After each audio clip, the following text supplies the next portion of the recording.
Hi, my name is Mark Moumet, a member of the Elgins and Silver Kings. I'm going to put together a series of videos demonstrating how to play Chicago blues, how to back up a harmonica.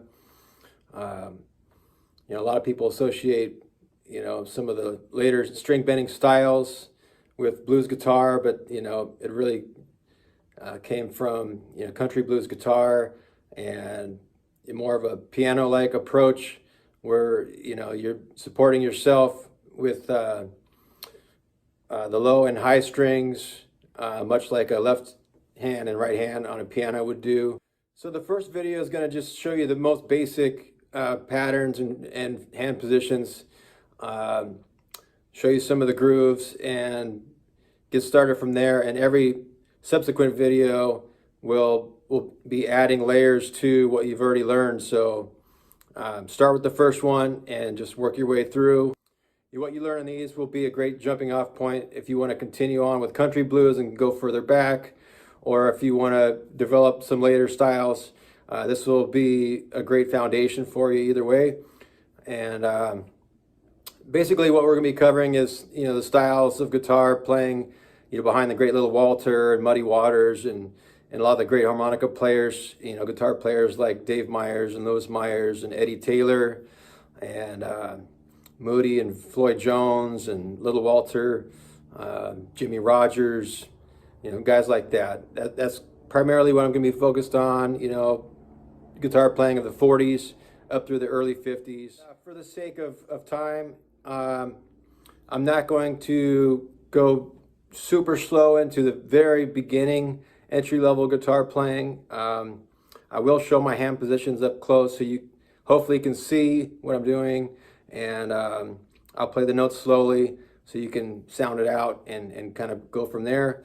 I'm not going to be showing things note for note per se, but I'm going to be more focused on the ideas that were used and how to incorporate those into your playing, how to tie them together as a launching point to for you to kind of experiment and put those ideas together in your own way eventually, over time and through lots of listening and experimenting with the things I'm going to show you and other things that you learn along the way.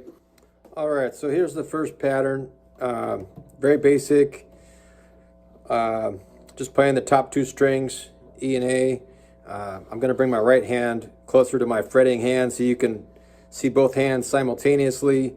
I wouldn't play up this high necessarily, but for the instruction, I think it'll be nice. So something like this.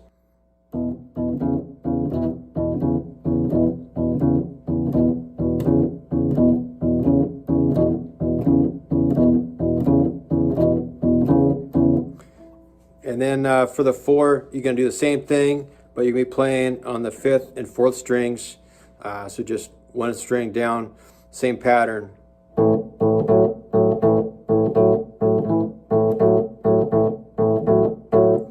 And then back to the 1.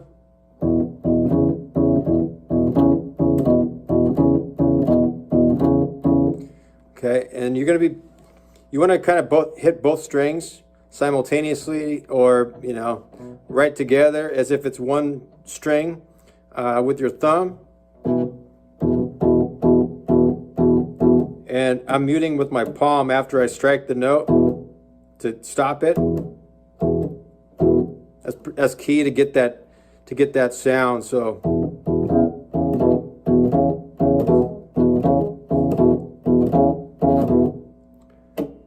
you just kind of clamp down with your palm to stop the note, to stop the sound. Okay? So the 5 gets a little bit more complicated. The easiest fingering is probably do what you did over the 4. Just move down 2 frets to the 4th fret. You can still play that open A. It's a little funky, but it gets the job done and keeps the groove going nice and strong. So you can do kind of a boogie pattern, which I'll elaborate on later, but you're just going to do that on the 5th string on top of that pattern I showed you over the 4. So it's going to go like this.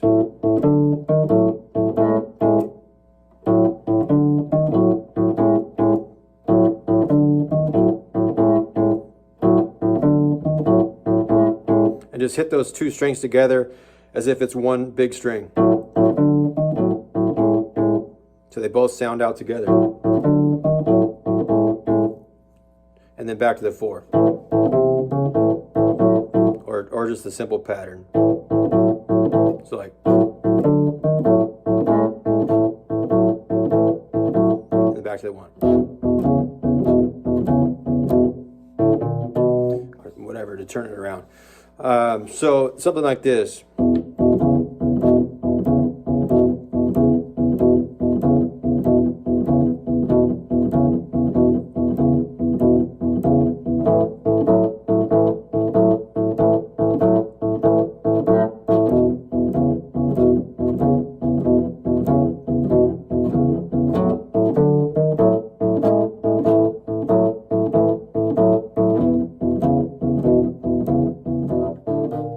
Second pattern is just going to be a slight add-on from the first pattern, just adding with our 2nd and 3rd fingers a little boogie pattern to give it a little bit more movement, but everything else stays the same.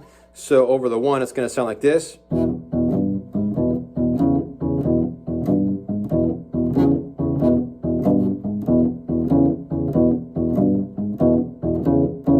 over the 4, it's going to sound like this.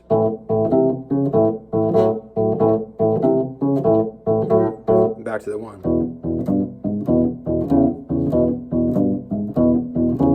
And over the 5. 4.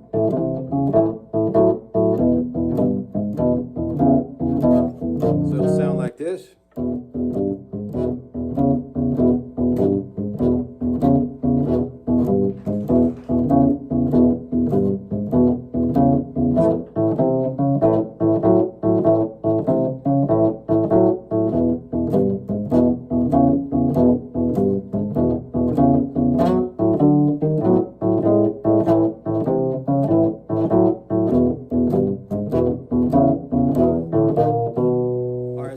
Pattern is going to be basically what we learned in the first 2, just we're going to be adding this note here, so it's going to go like this.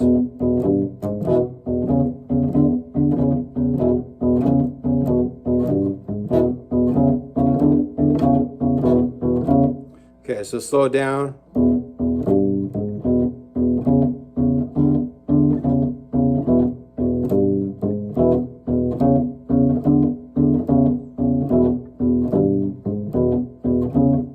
And so we're just sliding that 3rd finger up 1 fret to reach that.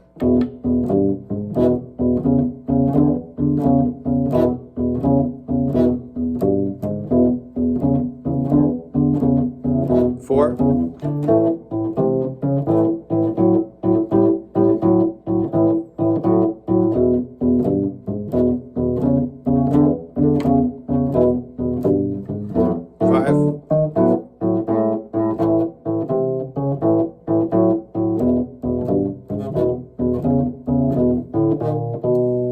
So I'm going to demonstrate how the first three patterns sound, put together in various combinations at a little bit higher tempo maybe.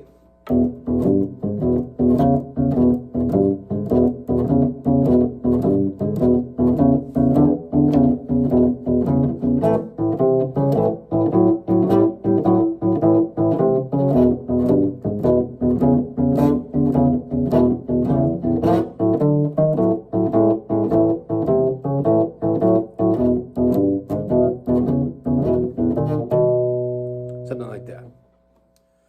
So the fourth pattern is something you might hear in some of the Detroit stuff from the late 40s and early 50s. Something to experiment around with. It's kind of similar to that third pattern, just sliding up like that, but they kind of did it in reverse. So it sounds something like...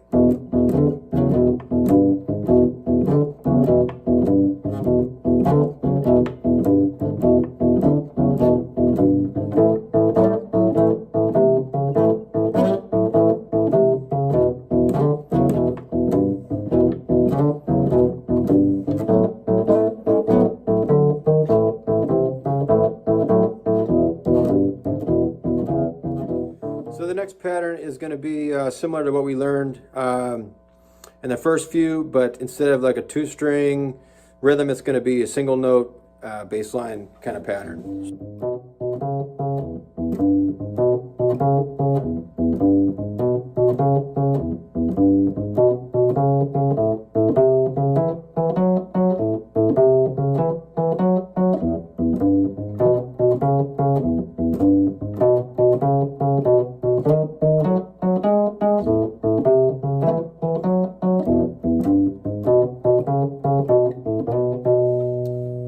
Okay, and adding on to the bass line pattern, similar to what we did on the boogie pattern with the two-string rhythm, you can also do with the one-string pattern. So it goes something like this.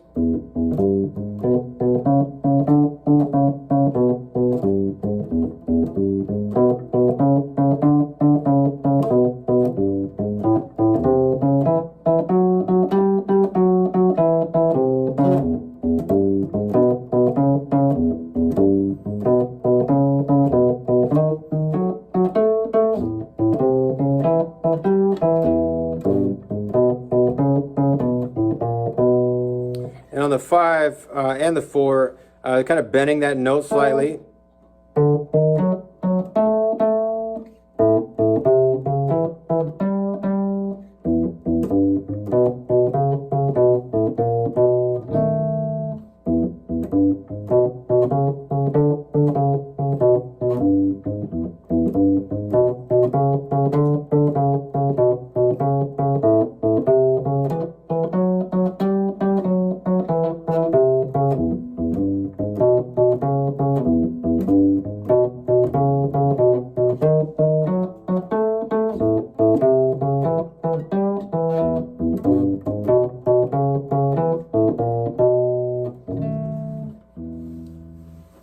So here's a cool pattern, something like you'd hear on some slower little Walter tunes like Blue Midnight and Sad Hours and that kind of thing.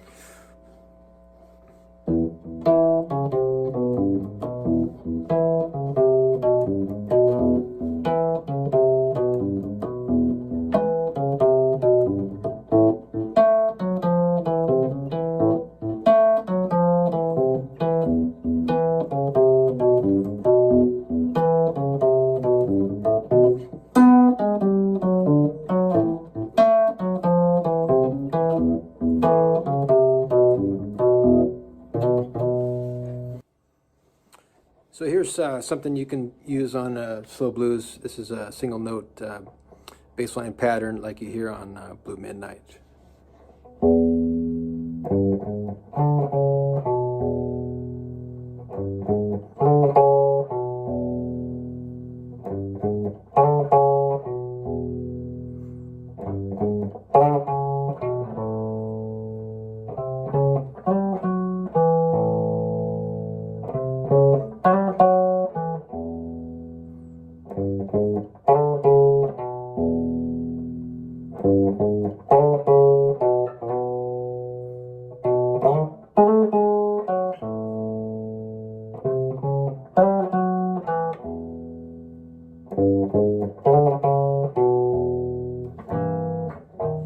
Here's a pretty cool bass line run that Joe Willie Wilkins did behind Crudup on a session, Make a Little Love, during the harp solo. It goes something like this.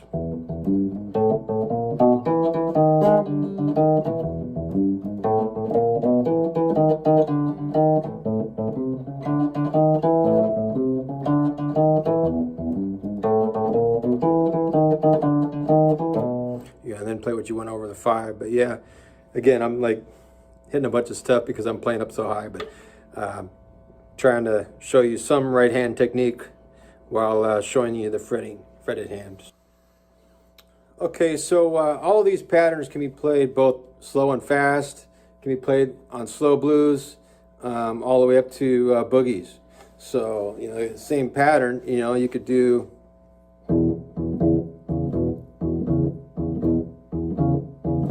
something slow all the way to, you know, one of the faster boogies, you know, that Walter did and stuff, Off the Wall and all that kind of stuff. So.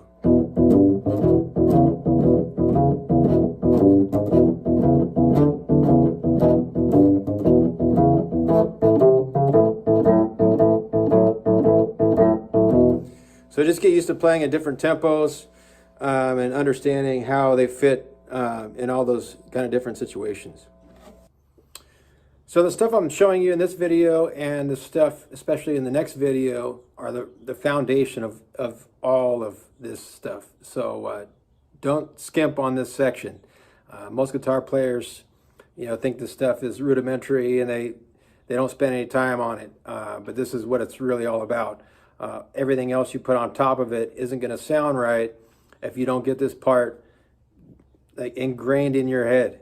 You know, you have to be able to hear it in order to be able to play it. You have to hear it in your head so that when you move to do chords or some runs or something like that, when you come back, it's seamless. You fall right back into the rhythms that you were playing before without losing your time or your place. So practice this stuff over and over.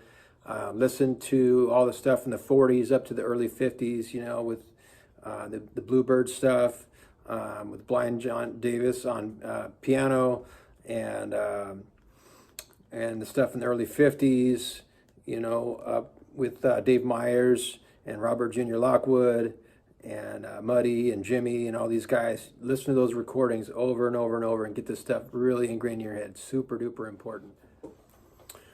I would almost say, you know, listen to the piano players, you know, even more than the guitar players. I mean, just the nature of the instrument. Their left hand is just, the groove is so strong on guys like Big Maceo and Blind John Davis and those guys in the 40s.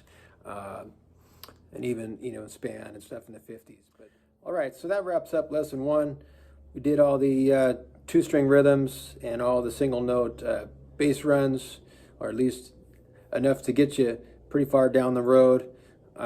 Lesson 2, we're going to start adding some top end to the bottom parts and finding out how to get the thumb and fingers to work together, hopefully, and we'll keep building from there with chords and double stops and single note runs and all kinds of fun stuff. So just get this stuff down and we'll keep adding.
right, welcome to part 2 of this Chicago Blues series. Hopefully you guys made it through part 1 okay, and you got those rhythm parts going nice and strong and are comfortable with those. We're going to start adding some top end to those parts that we established in part 1. So at this point we're going to just try to add some things that sound good, that are relatively easy to play. So bang for the buck kind of stuff. Start with the easiest stuff, and we're just going to keep adding layer by layer. The top end stuff that we add here, we're going to try to stay down close to the nut so that our hand positions are right there to maintain the rhythm. We can bounce back and forth and do both at the same time, but we want to get the thumb and the fingers on the right hand working together nicely. All right, so to start with, we're just going to add the open high E string to the existing patterns that we established in part 1. So it's going to sound something like this over the 1.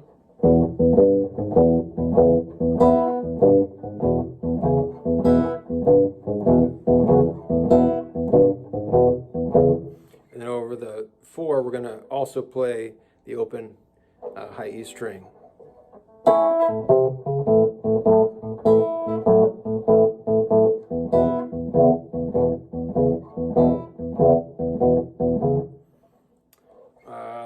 I play the E chord when I hit it for reasons I'll explain coming up, and then I also do it over the A.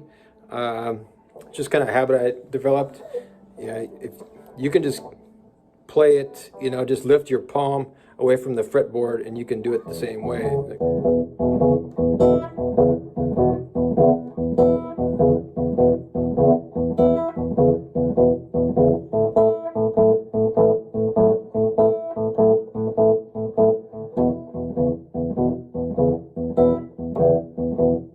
Like that.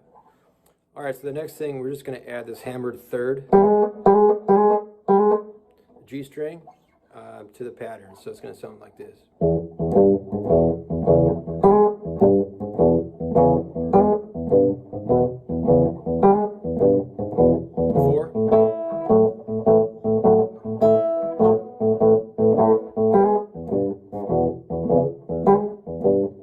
Like that. All right, so we're going to build a little bit more on that last hammered third lick. So with the B string, we're going to go the B and G strings right here. So it's going to go.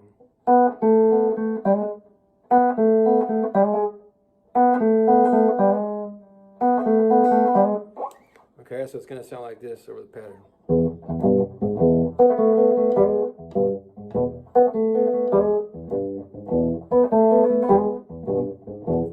4.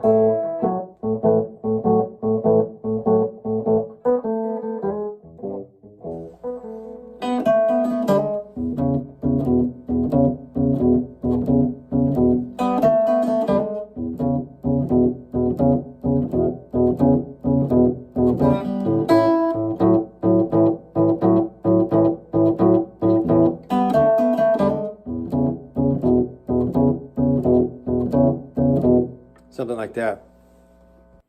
All right, so another variation is you can flatten that E chord out.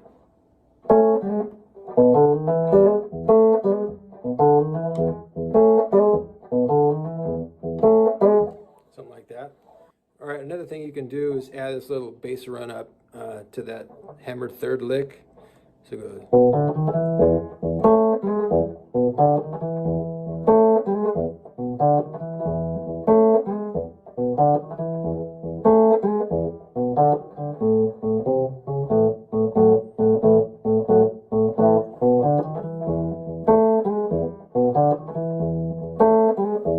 All right, so another thing you can do is just flatten out that E chord, so it goes something like this.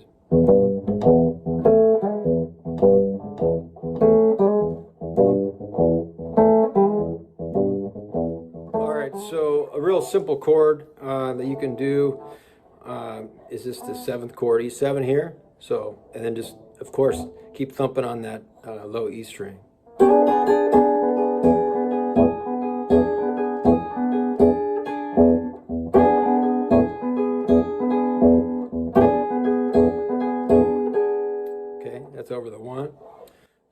this 7th chord,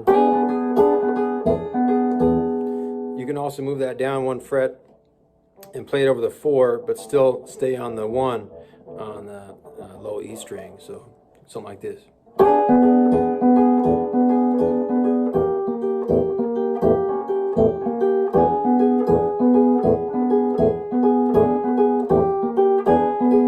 Something like that. All right, so the 4, here's something you can do. Here's just the regular 7th chord. You know, most people teach the 8 like that, but in the blues, we play it like that. Just bar first finger, and you can add that there.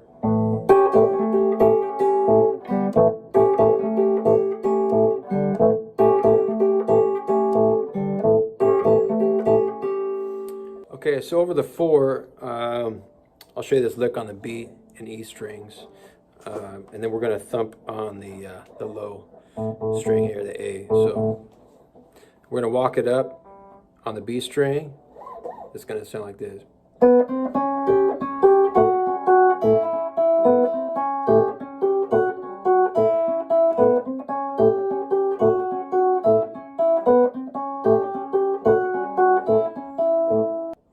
All right, so you can also move that lick down 2 frets and play it over the 5, so you're still on the B and E strings, and I just thump away on the low A. Okay, so something like this.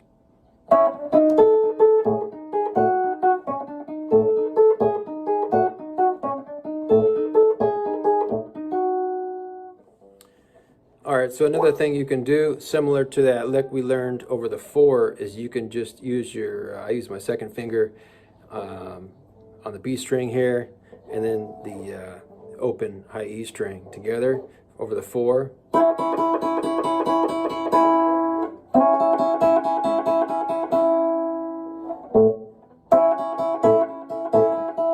And then thump on that low A.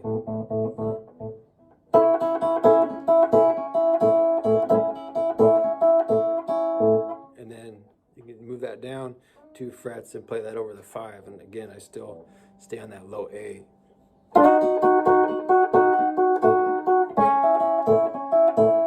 Something like that. So over the 5.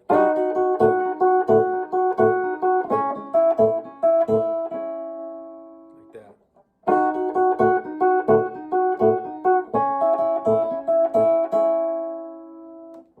All right, so putting all that stuff together, you know, you can do something like this. And I'll bring my right hand forward.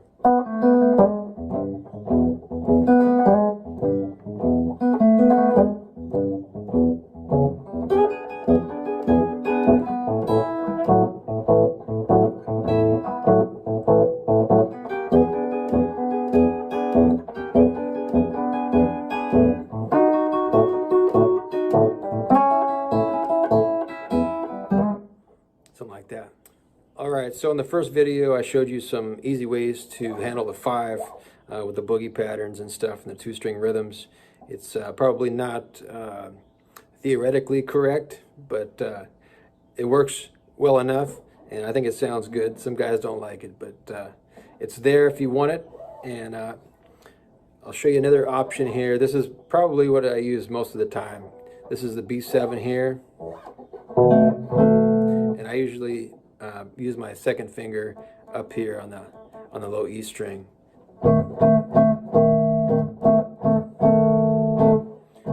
That's basically like a 9th chord, I guess, and then it's got that bottom there. Okay, so you can walk up to that.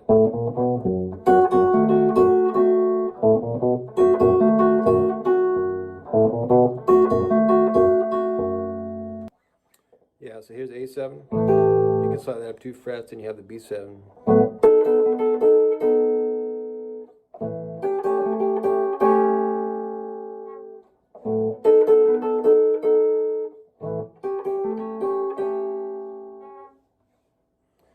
Okay, and you can walk into the 4 like this.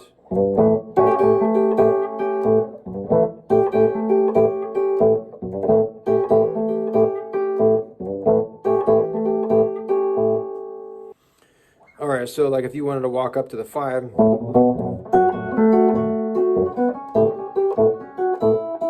that'd be be a cool move, you know, from the 5 to the 4, so something like.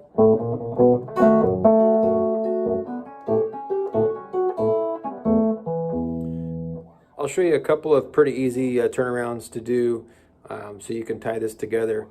So the first one is it's just this finger pattern, and you're going to walk that down chromatically. Okay, so so we're just at the 5th and 4th frets on the 5th and 3rd strings.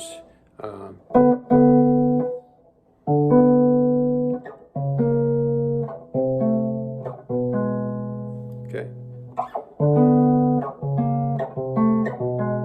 Okay, so that's how it sounds. So you can go, and then I kind of rake it down, and I hit the open high E string on the top there. So.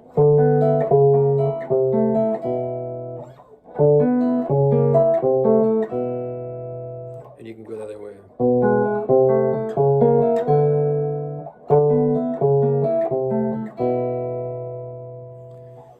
So here's a common Robert Jr. thing I use all the time walking up to the turnaround. So just on the 5th and 4th strings, same fingering as some of those rhythms we did in the first video. It's going to sound like this. Okay. Open D, open E.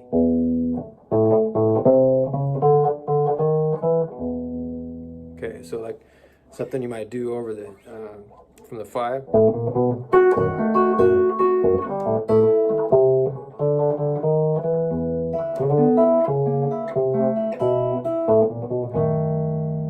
Okay.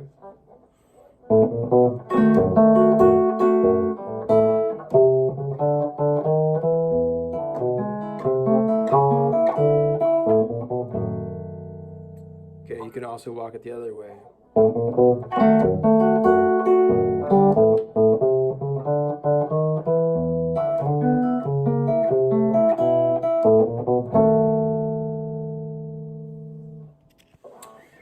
Another variation of that turnaround, you can end with that that B7 here that I showed you earlier. So you can go something like this.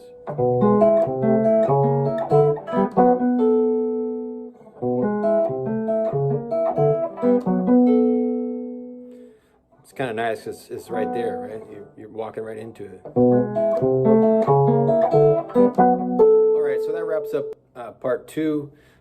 Just practice all those parts independent of each other, and then work on putting those pieces together in various combinations, see how they fit together.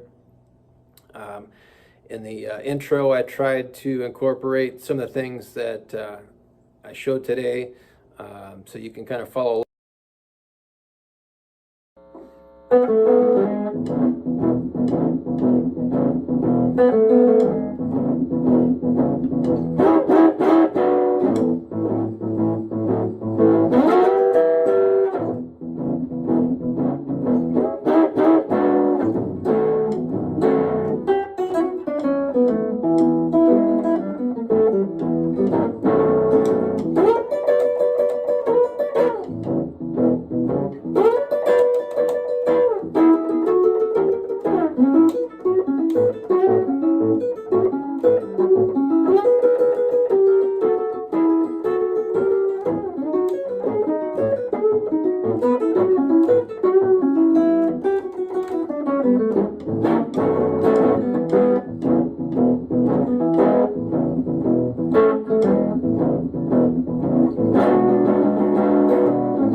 welcome to part 3 of the Chicago Blues guitar lessons.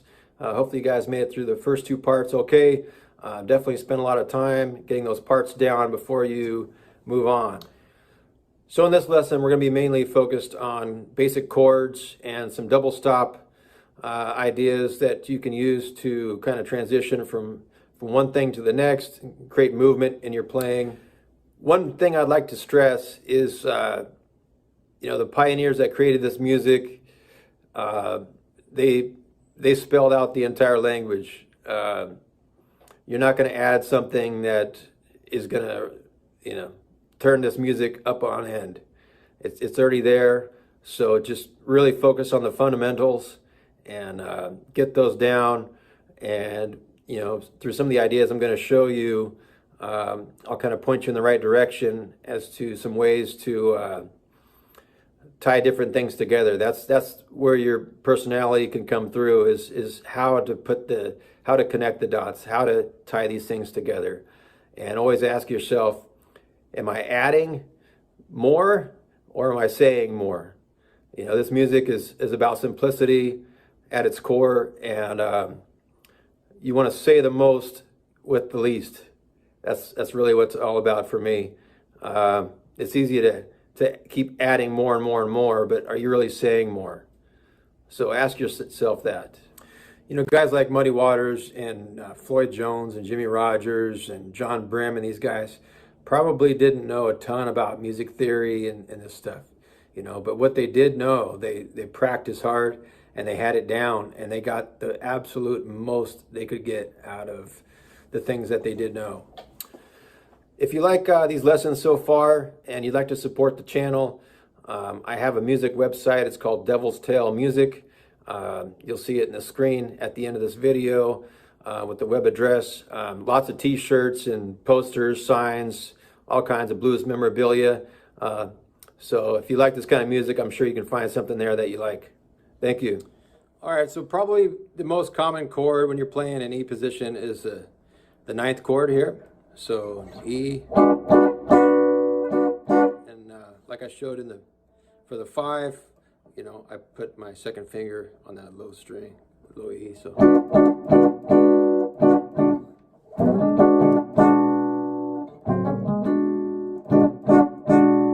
and move that up 2 frets, and you can play like on juke and stuff like that. You can slide that like Robert Jr. would often do.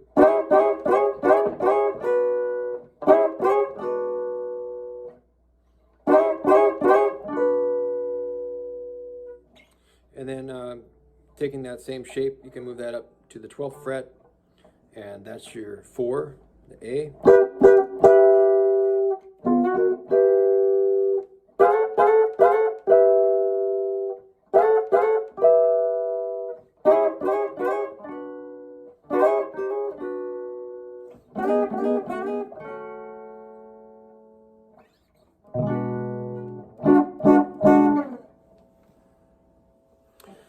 Here's another thing that Robert Jr. would do. You have that 9th chord here.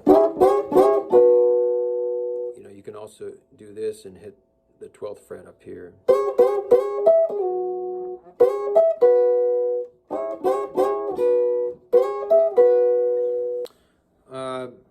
Similar to the 9th, you have this here. I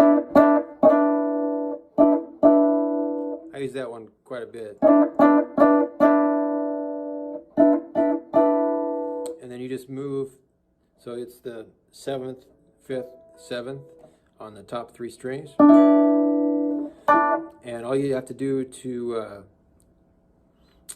play over the 4 is to move your second finger back 1.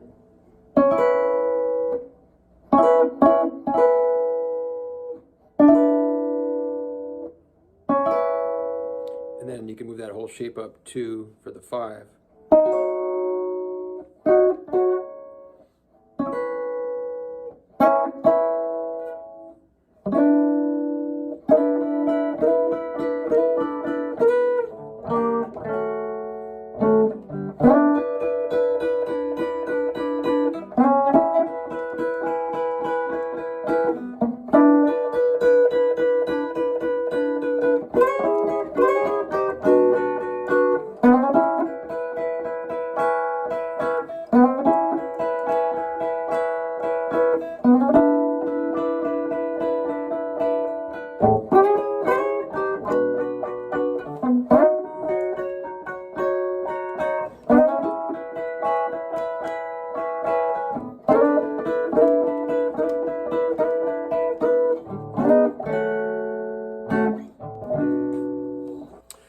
is a pretty neat one here too.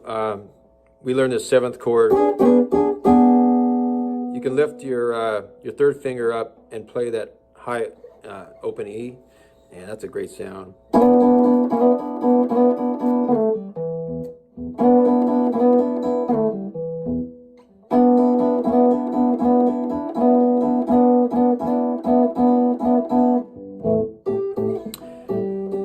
And then from that 7th here, you can do this.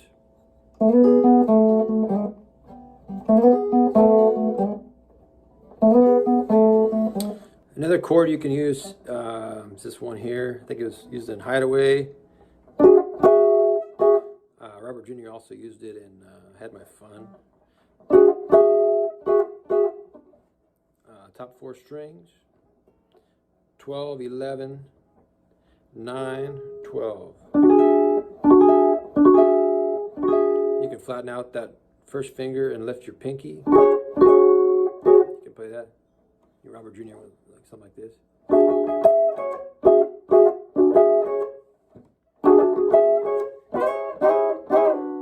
You know, whatever.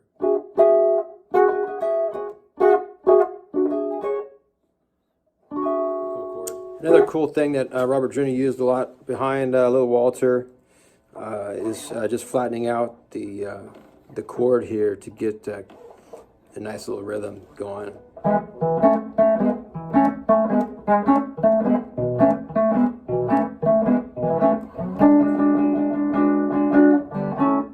Over the 4, you just go up here to the 5th fret. Back to the 1. 5.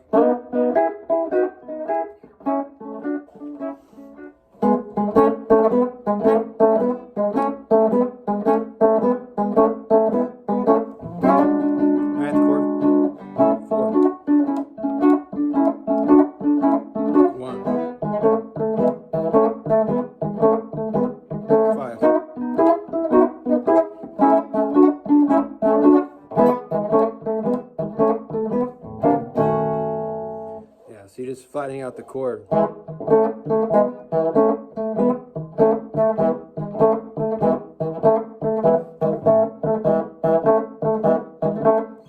then up here to the 5th fret for the 4.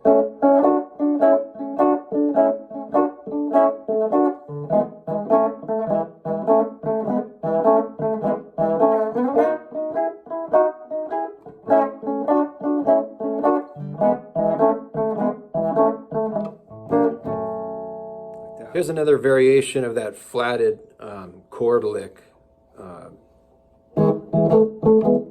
That one. So you can go like this.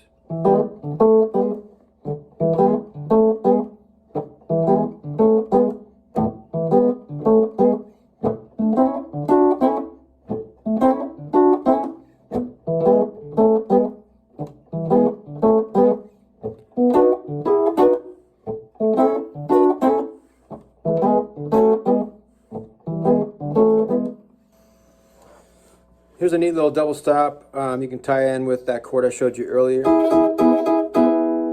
Okay, it's just top 2 strings, E and B,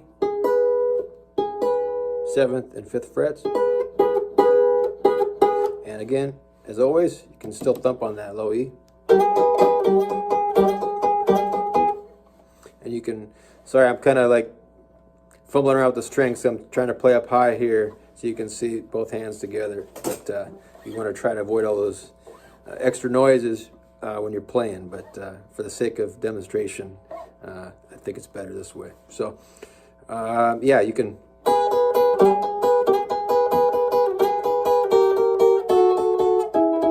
You can walk that up or down.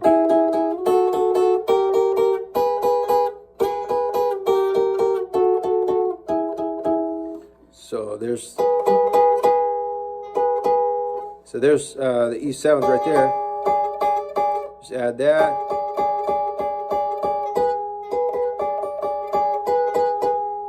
And from there you just walk it down chromatically. And then you go to this pattern for the back.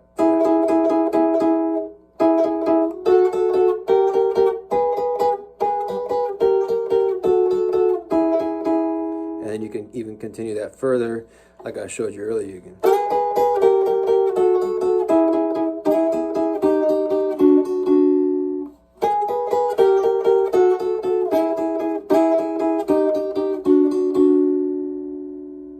That's just tying both ideas together. So you got the first one,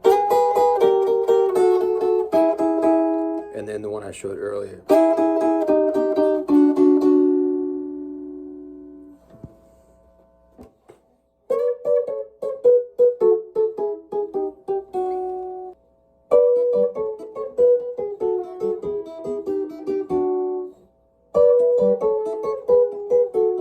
Here's like another cool, like Robert Jr. kind of double stop lick here, up here. So it's G string and high E string together.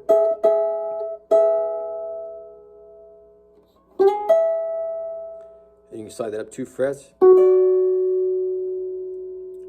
And this.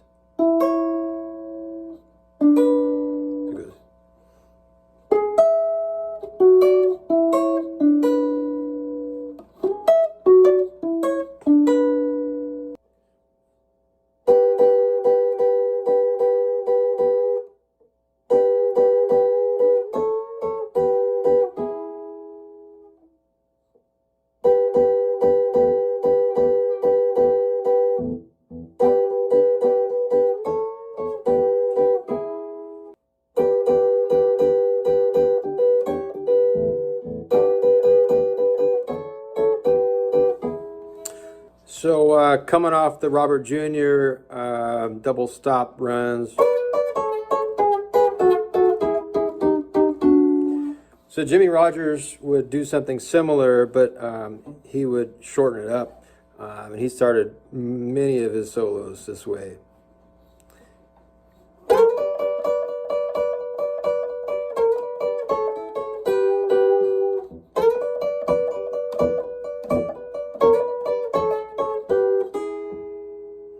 That's all those double stops I showed you earlier, just pieced a little bit differently.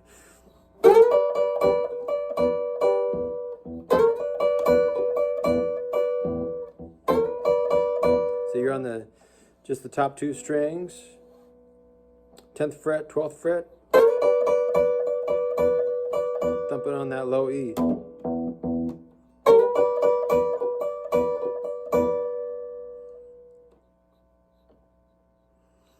And then those same 2 double stops I showed you a second ago. Same, you're using those 3, but after this. So.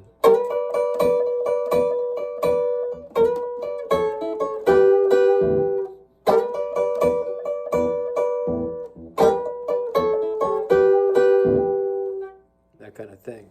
You hear that a lot in Jimmy and Muddy.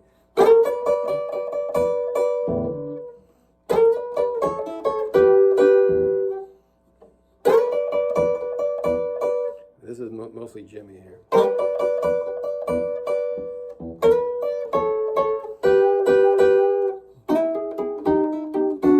And you can lift that first finger off the high E string and let that ring out, like I showed you earlier with that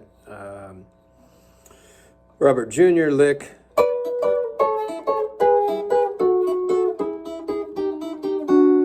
You can do that on just this run down here.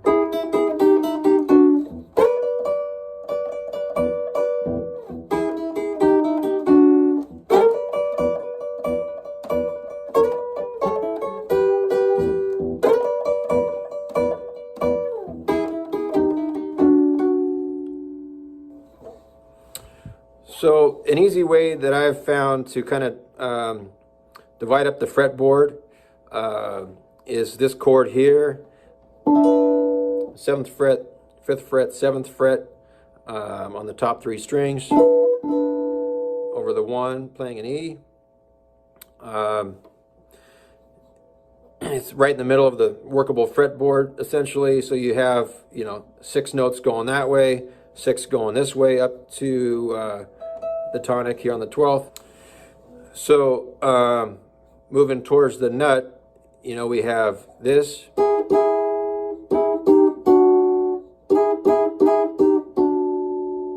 right? We have this.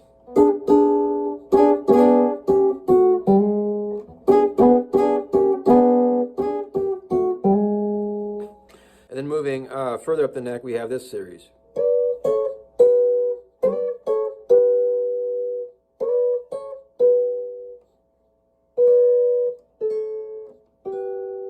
And we also have this.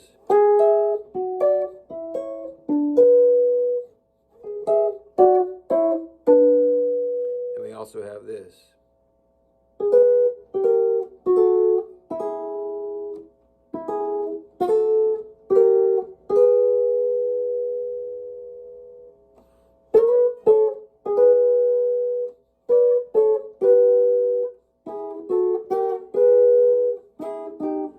Here's a cool thing that Robert Jr. would often do over the 4.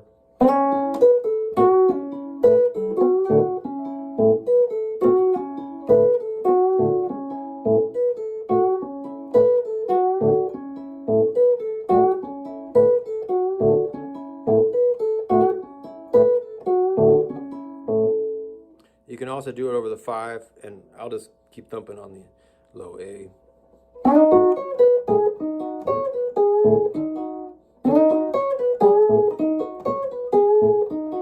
And then together it sounds like this.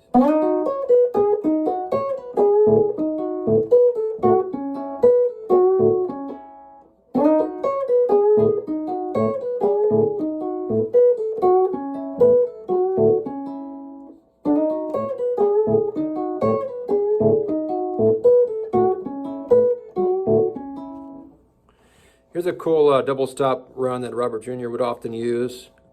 And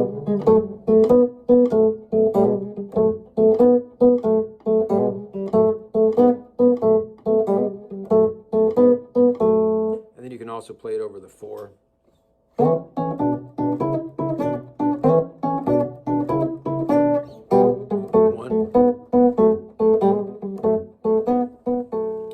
You can combine that into something like this.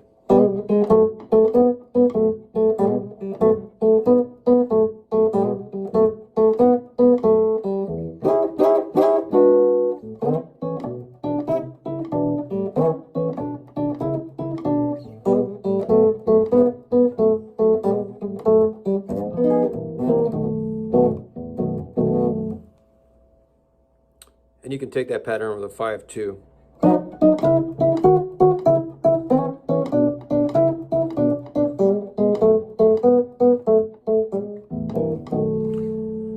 So the whole thing put together sounds like this.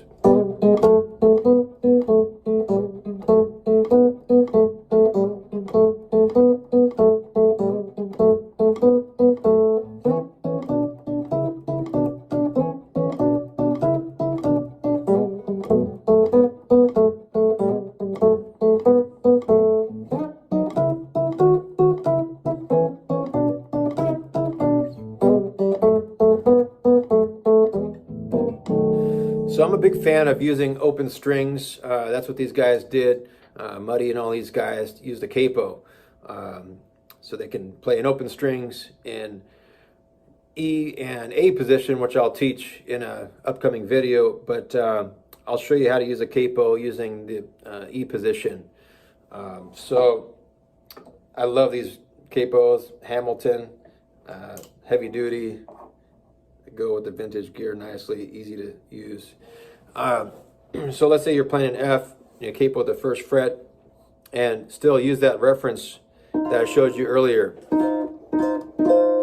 So, you know, that chord that I showed you in E, you're just moving that up. So now, you know, you're halfway in between octaves. So now all those things that you learned in E, you can play in F.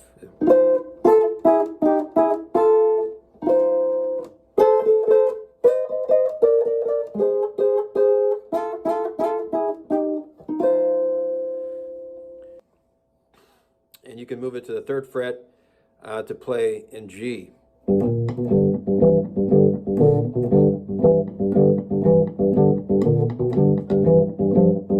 Right?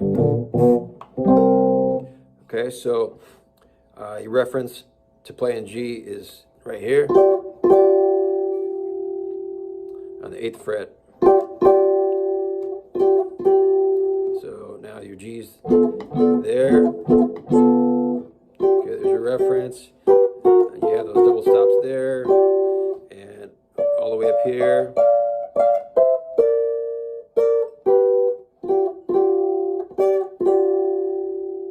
And that's pretty much all I use the capo for is F and G and E position. I'll teach you A position coming up, and then I'll show you how to use a capo in A position to hit some other keys. All right, so I'm going to show you an example of how you can tie some of these ideas together, all the things I've shown you thus far.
right, so welcome to part 4 of the Chicago Blues lesson series.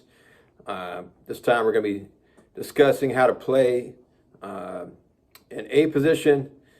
Thus far we've been just talking about E position, and I'm going to show you how to play some of those E position licks in A position, and just give you an overview of how A position works and some different things you can do with it. The E position and A positions are probably the most common positions in playing Chicago blues, and especially if you're backing yourself or backing a harp player in a duo situation or a trio. And it's really nice to have those open strings available to hold down the rhythm, and also have the freedom to play some chords and some single note runs and things like that while still holding the bottom end together. All right, so typically you're going to see a lot of guys play A, with the bar kind of situation like this.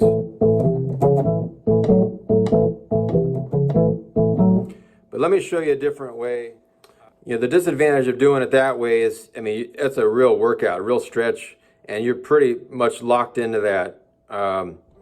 If you play it up here, you have the open strings, and it's way easier to finger, which frees you up to do a ton of other things on top of it.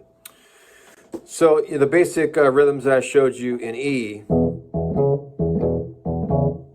all that kind of stuff, all you have to do is drop that pattern down one string. So now, playing in the key of A, it's going to sound like this.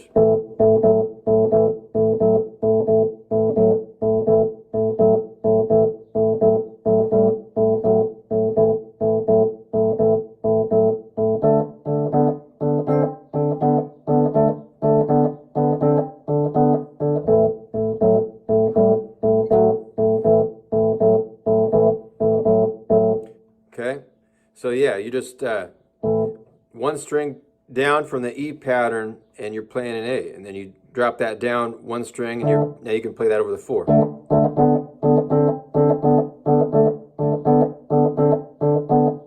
And then you can come back up here like as if you're playing an E. You can play that for the 5.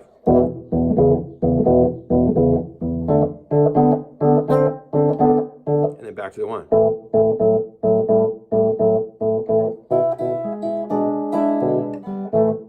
Like that.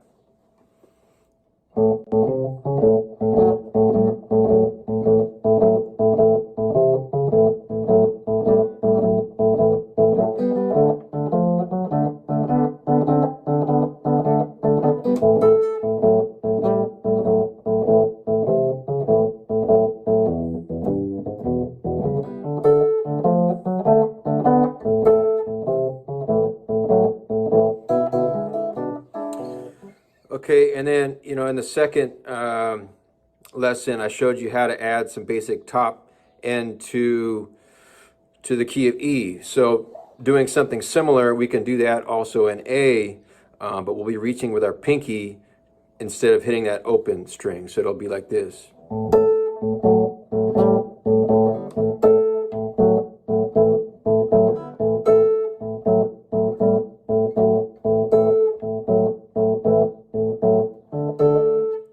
Also hit the same fretted note there, the fretted A on the 5th fret over the 4.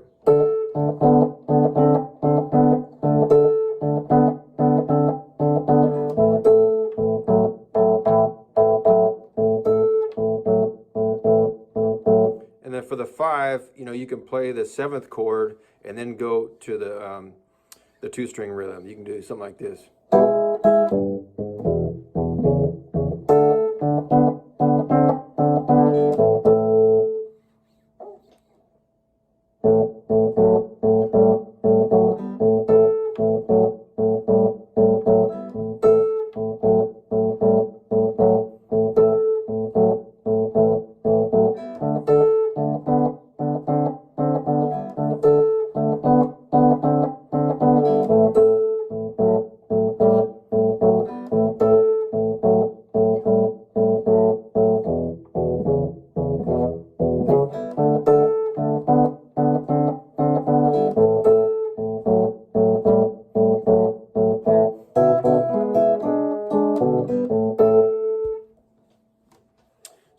I showed you in E,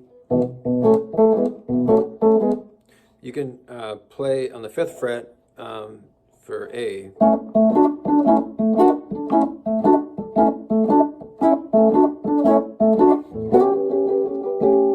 And then over the 4 here on the 10th fret. Back to the 1. And then all the way up here to the 12th fret for 5. Back to the 10th fret.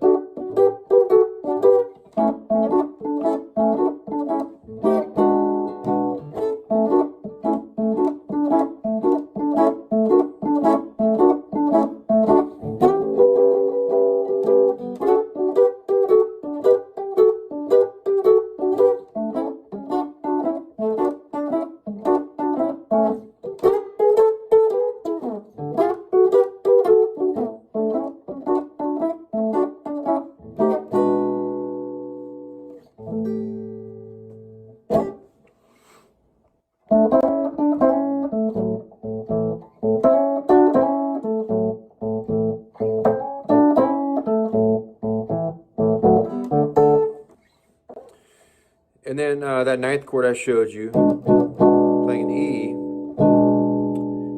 you can play that over the 4, the D here, right? So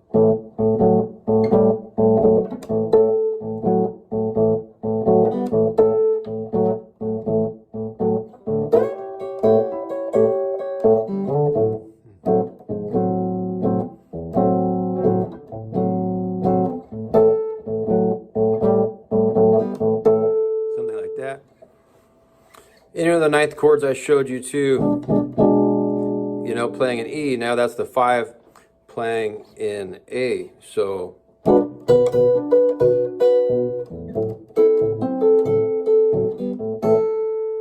know, you can use those.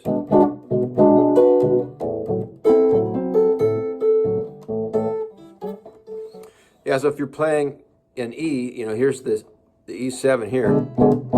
Okay, so if you just imagine the nut being, you know, your first finger barred, and you bring that whole pattern up. So now, you know, an A7 is here. Okay, so now all the stuff I showed you in E is right in this area, right? So here's the E7. So this chord I showed you, this E7th here. So now playing that in A is going to be here.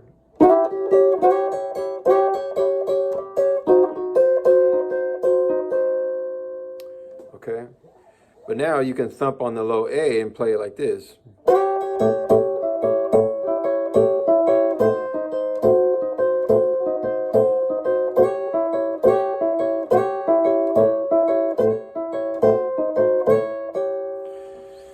And for example, in E, I showed you how to play this over the 4, right?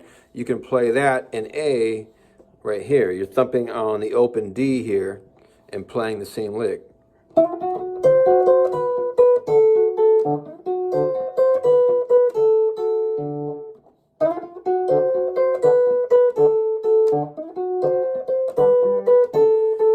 So it's something like this.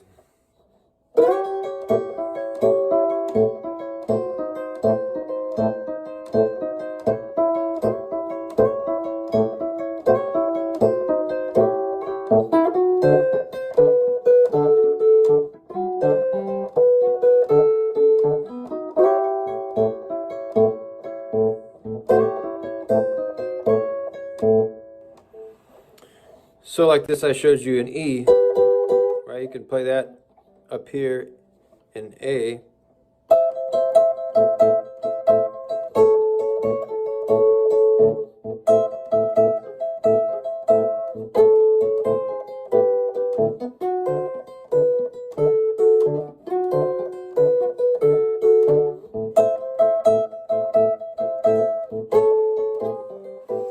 Here's a pretty cool little run that you can do in A. So if here's your long A here, and the lick I showed you in E playing way up here, right? So we have that here in A.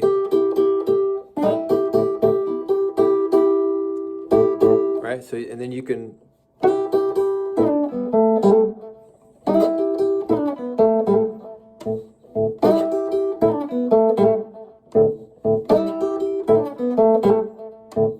do.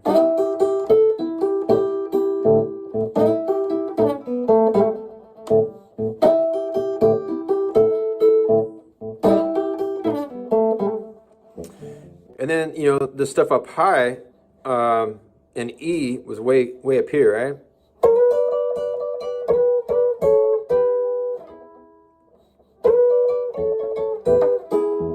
Right? You can still do that in A, but now you're going to be playing it here. So there's the seventh, the A7. It's kind of your home base here, the 5th fret. So now, instead of playing way up here, it's just right here.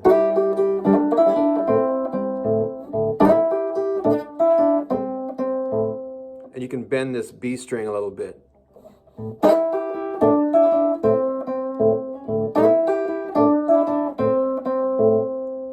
And that lick I showed you up here when playing in E, right? You can play that over the A up here too.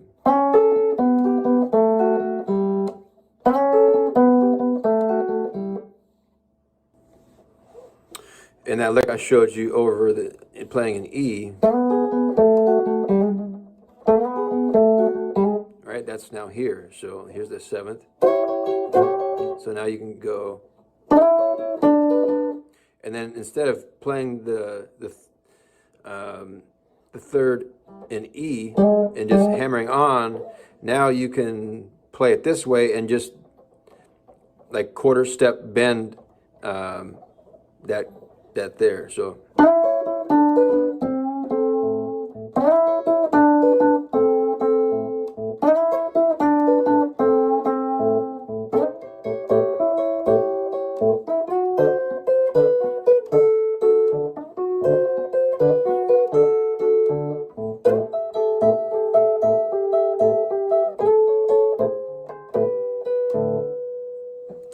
This is really cool to play over the 4. It's this one here.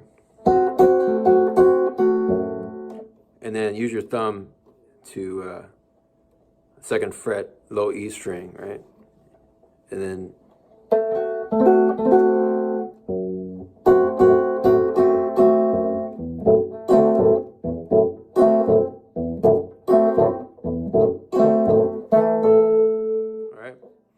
you can kind of finger pick that too, and you can lift your 3rd finger up. Jimmy Rogers did that a lot. That kind of thing.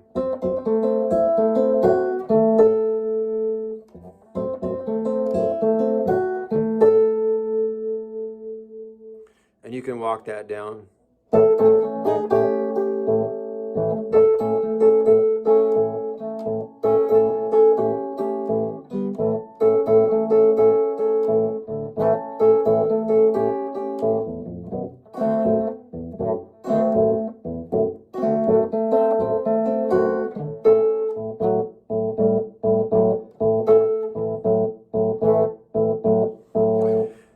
Yeah, so similar to what we did playing an E over the 5, hitting this B, we could do hit the E7 over the 5 when playing an A.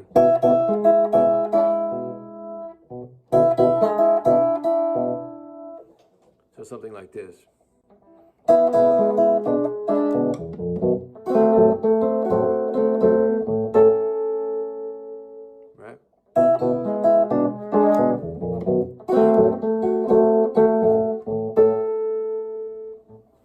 And that chord that I showed you, that was kind of the home base when playing in E position, that one is now up here on the 10th and 12th frets when playing in A position. And you can still thump on that low A.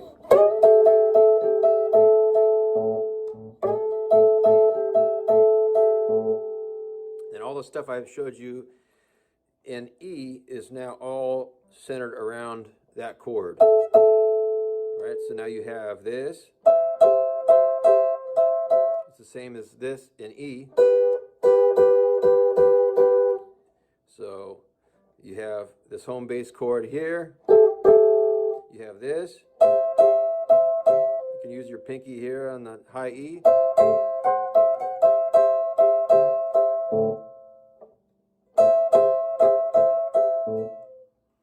Right? And then now you have this here. Right? The stuff I showed you in E.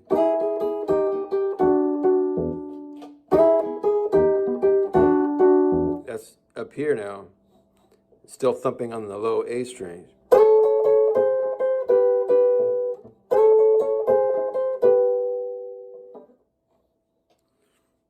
And here's the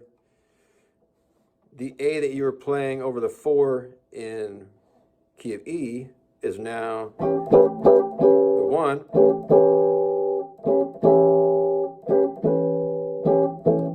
I don't use that too much in playing in A position because it's just too far away from everything else. I may use it from time to time, but it's there. And then this is here. And then this run is here.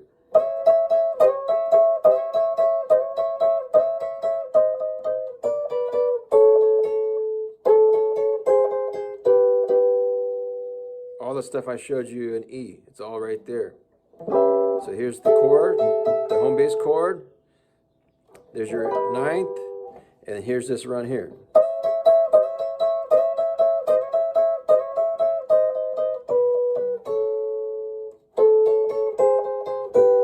And you can play all that stuff while thumping on the low A.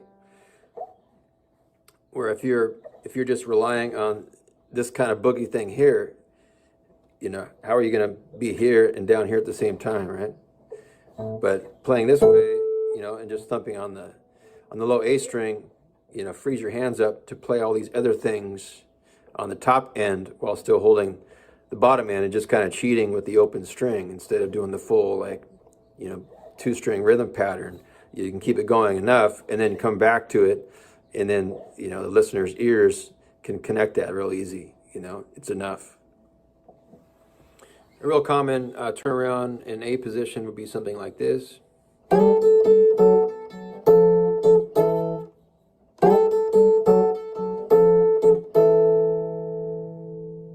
Just playing on the D string and the high E string.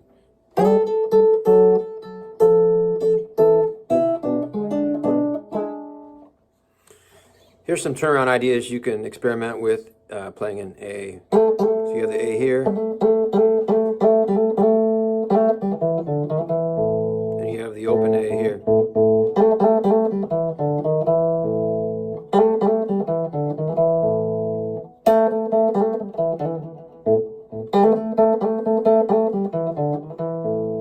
Right, that kind of stuff. Here's kind of a Floyd Jones kind of turnaround, you know, in A. You can experiment with this kind of stuff.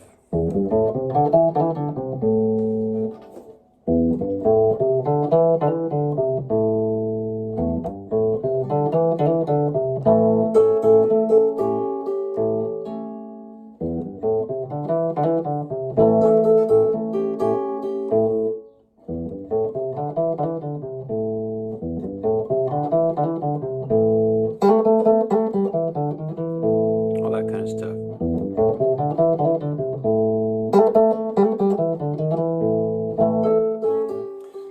Here's a good way to end songs in the key of A, you know, if you're doing your classic turnaround.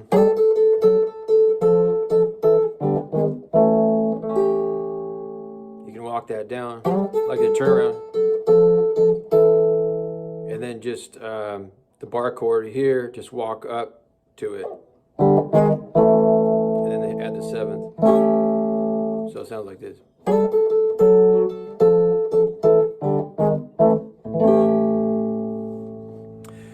So I'll show you in an upcoming lesson how to play like in what I call like a barred position, where you're not playing with the open strings like you do playing in E and A. But another beautiful thing about playing A this way is in addition to having, you know, the low strings to thump on, you can play some of those stock licks that you play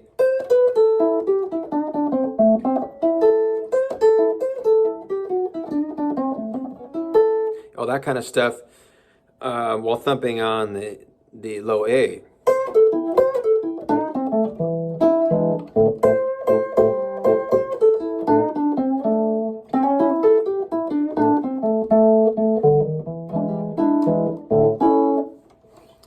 Yeah, so similar to what I showed you in E position using the capo, we could do that also in A position. So putting the capo or clamp is Muddy's generation, you called it, on the second fret. You can now play in B. So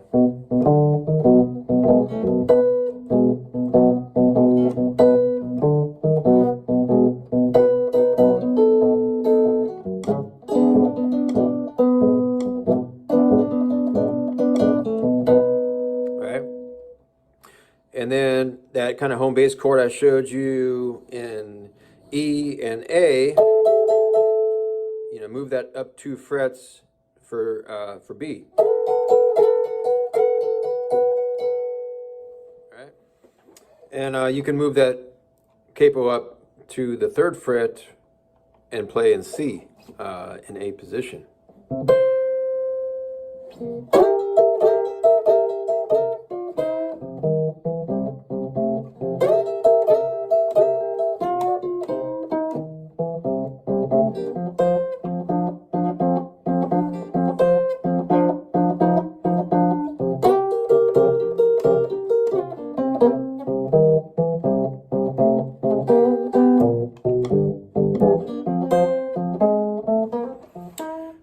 So from just those 2 positions, E and A, you can theoretically play all of the keys, right? You got E, and then capo up 1 fret. You have F, capo up to the 3rd fret. You have G, okay?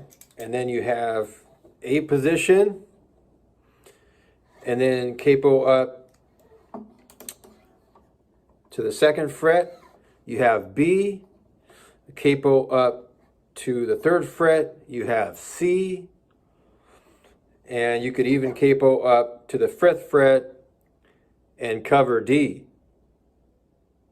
So between those 2 positions, you can cover all the keys with having open strings, which is super helpful when you're backing a harp player, doing a solo gig, duo gig kind of thing where there's no bass, or you know you're having to cover a lot of ground. You can do all of it from those 2 positions. I'll show you some variations on how to handle some different keys in different ways, but my point being is, you know, between those 2 positions, you can cover everything if you wanted to do that.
Welcome to part 5 of this instructional blues guitar series.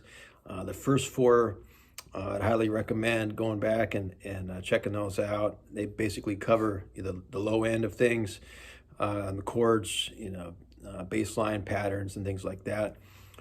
This lesson I'm going to cover mostly lead lines and soloing and tying all those ideas together. Instead of the typical pentatonic scale, top to bottom, box pattern instructional approach. The blues is very much a feel type of music. That's the way I learned it, by a ton of listening and practicing over and over and trying to emulate the guys that I heard. And that's the way I'll teach it.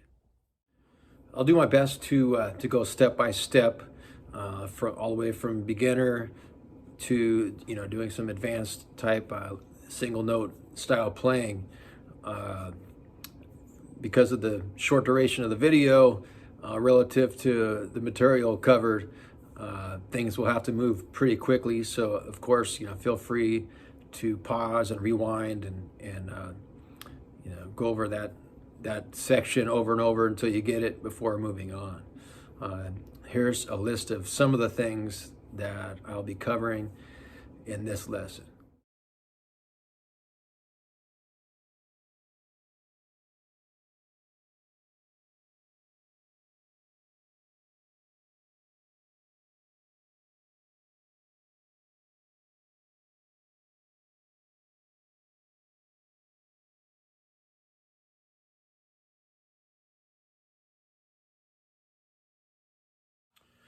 I'm going to jump right into this. I'm going to show you the home position. We're going to be starting in the key of A. In the key of A, you can count up 5 frets. This is going to be your home position, and this is how you find the root note of the key you're playing in. So here are the notes we're going to be playing. Again, this is in the key of A. On the high E string, we're going to be playing the 8th fret, 7th fret, 5th fret. On the B string, we're going to be playing, again, the 8th fret, 7th fret, 5th fret.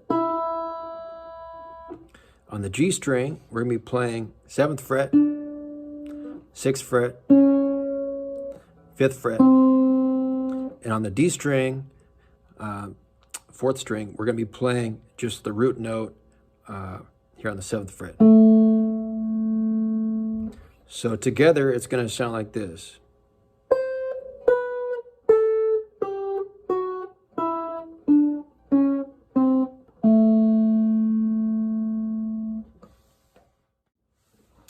So here's the first passage using the same notes that we just learned. It's going to sound like this, up to speed.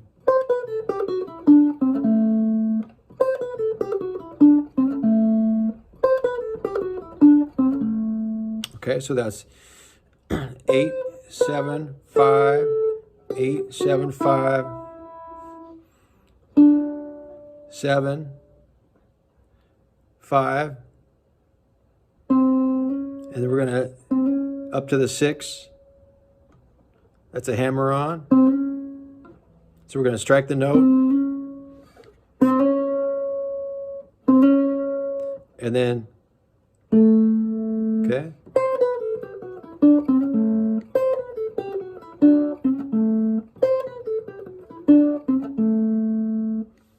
So without any string bending or using any fancy techniques, this is just fretting the notes. It's already starting to sound like music. Here's the next passage.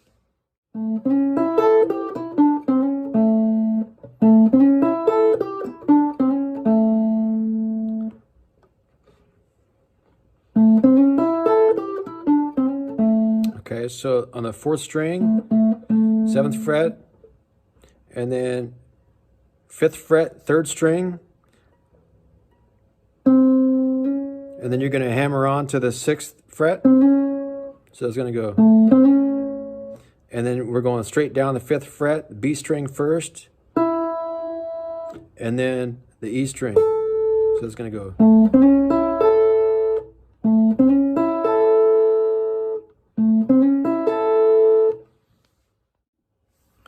So next we're going to hit on the B string, the 8th fret, the 5th fret, and then the 7th fret on the G string. And then we're going to grab the 5th fret and hammer back on to the 6th fret on the G string like we did before. So it's going to go. And then hit the root note on the D string again. So the whole thing sounds like this.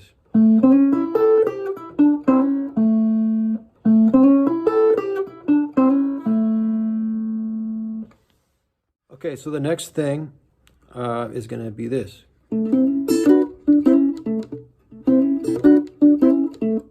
Okay, so it's the same notes. Okay, we're going to start with that root note on the D string, and then we're going to hammer on 5th to the 6th on the G string like we did before. And I forgot to mention, I'm barring on the 5th fret here with my first finger all the way down, so I don't have to move my finger back and forth. So it's going to, okay, like that.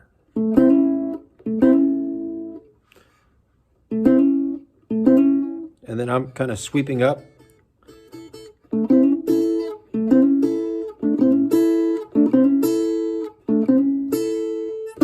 And then I'm also barring on the 7th fret with my 3rd finger.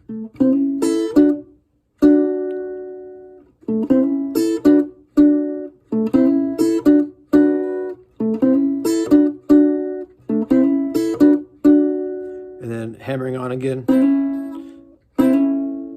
And then hitting that root note on the the D string again.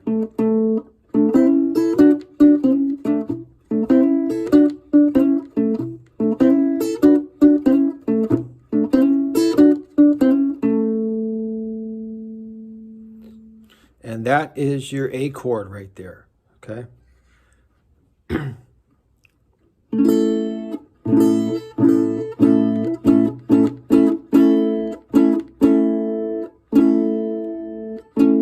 Okay, 7th fret, D, 6th fret, G string, B string, 5th fret,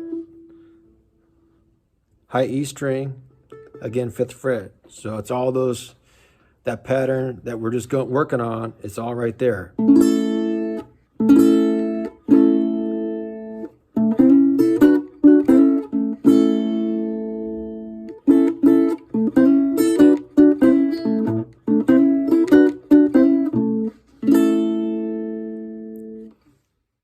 Okay, so the next thing, we're going to go backwards and forwards with those licks, so it sounds something like this. And we're going to end on the chord.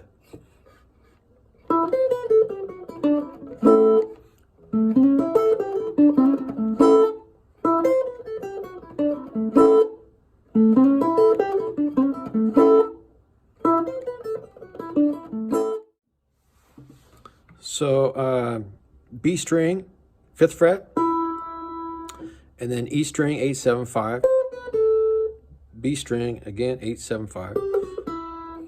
So that sounds like, and then G string, 7th fret, and then back to the B string, 5th fret,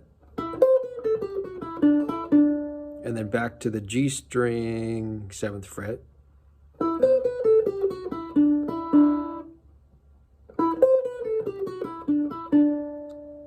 And then hammer on the 5th to the 6th, and then the root note on the D string. So.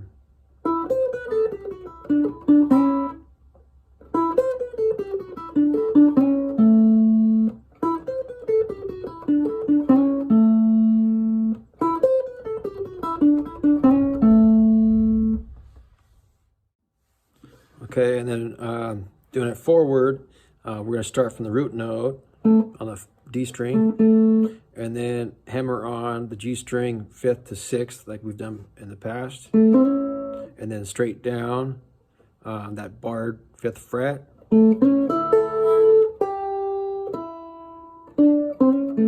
Okay.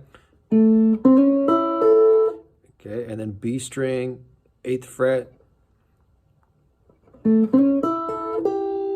5th fret, G string 7th fret, and then hammer on the G string, 5th to 6th fret, and then back to the root note on the D string.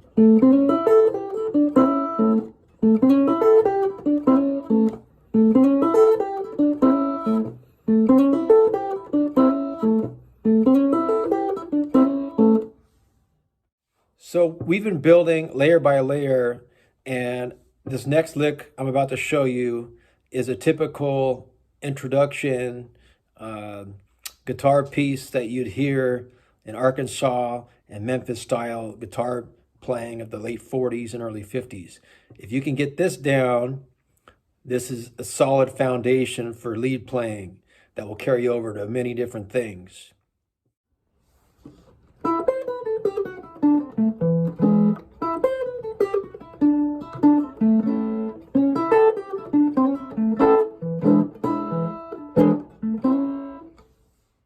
Okay, so we're on the B string playing the 5th fret, and then on the E string we're playing 8-7-5, and then the B string we're playing 8-7-5. So that sounds like this.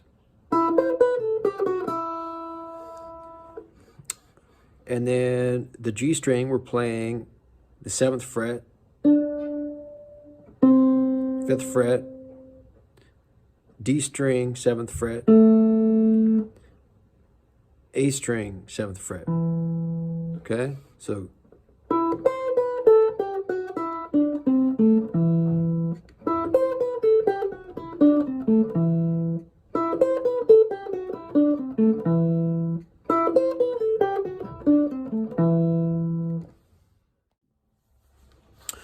okay, and then we're adding, this is the 5 when playing in the key of A. This is the 5, the E. Okay, so we're going to end that passage on the 5 chord. Okay.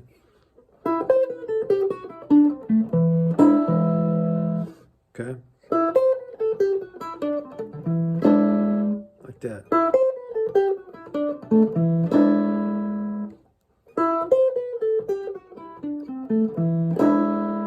Okay, and then you repeat it again.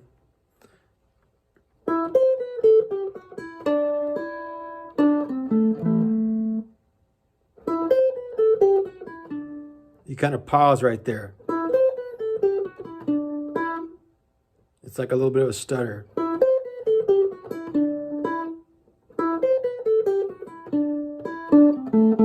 And then you end on the root note on D string.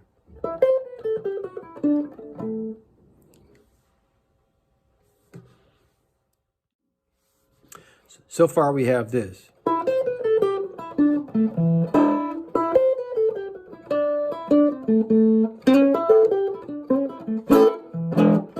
That's the next part. So we have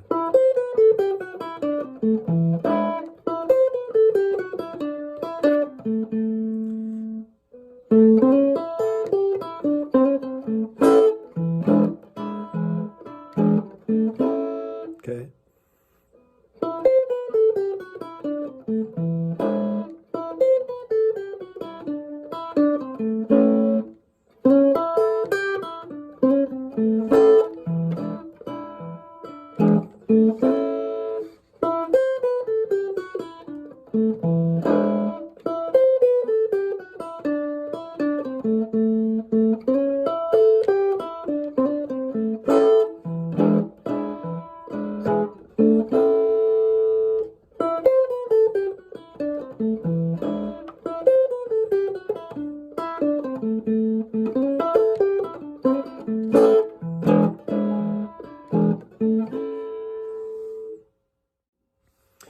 So the last part is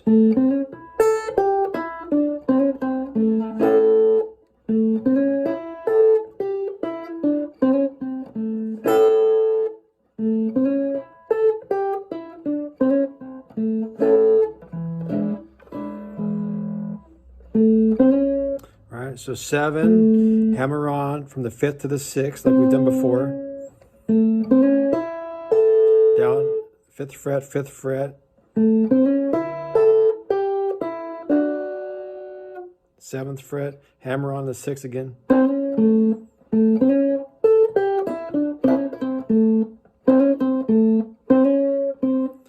Hammer on the 6, back to the 5, and then to the 7.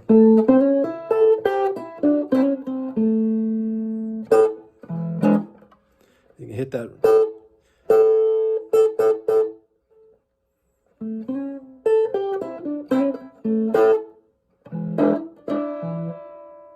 Right, those barred notes on the E and B string, you can kind of hit those together. And then hit that 7th chord again, and then finish it back with the 1 chord. A. Right, so the whole thing goes.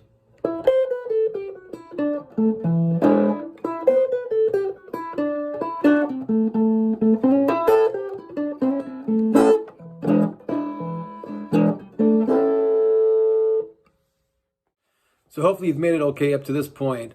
This style is deeply rooted in the Arkansas and Memphis style early electric blues of the late 40s and early 50s. Guys like Joe Willie Wilkins and Calvin Newborn and Little Milton Campbell on albums such as, the Sonny Boy, KFFA. Album is a great one. This has Joe Willie Wilkins all over it. Do it if you want to. Cool blues, Stop Crying, Eyesight to the Blind, all that kind of stuff is just killer Joe Willie Wilkins style guitar on this. Another one is this one here with Willie Love with Little Milton Campbell on guitar. Just absolutely stellar guitar playing. Some stuff like 74 Blues and 20 Minutes to 9 and Vanity Dresser Boogie and stuff like that. Just all the stuff I'm teaching you, it's just all over this stuff and a whole lot more. But what I've shown up to this point is a solid foundation for playing those styles. Calvin Newborn on like Miss Martha May, B.B. King's first recordings. Calvin Newborn was playing guitar, not B.B. King, and he's heavily influenced by Joe Willie Wilkins and this style of guitar playing. I also wanted to show you a little bit on the equipment side. In the 40s, guys that had archtop guitars were buying de-arming pickups that mounted onto your existing setup, with a volume knob, and all of a sudden you had an electric guitar, and that's what these guys were using on this material that we've covered so far. It's a great sound, the big woody full sound, that breaks up, with the small amps they were using. Killer stuff. But this is along the lines of something they were using. This is a Bruno, it's a K-made guitar from, I think, 49. So right around the stuff we're covering right now. I also wanted to touch just for a second on this guitar I'm using for the lesson. It's a Gretsch Ricky. It's a 3/4 scale, like parlor guitar with a pickup. So it captures that, early archtop with the de-arming sound really well. I did a full review on this guitar. If you want to check that out, it's also, look it up on my channel.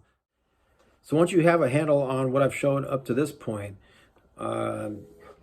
you can start to mess with some things to make your lines more vocal-like and more expressive. For example, you can slide into the note. You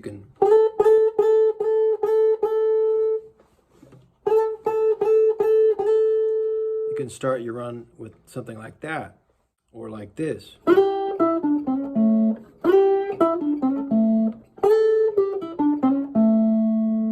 You can do hammer-ons. I showed this one earlier from the 5th to the 6th fret. That's the major third.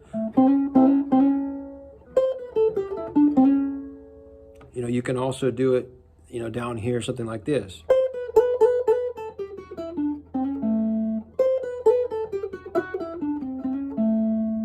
That's a great line to practice right there.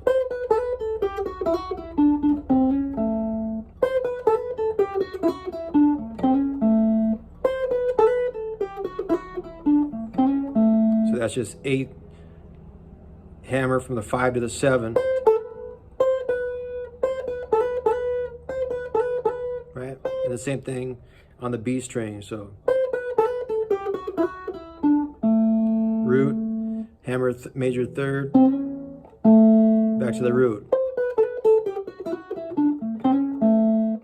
You can also slide into the chord.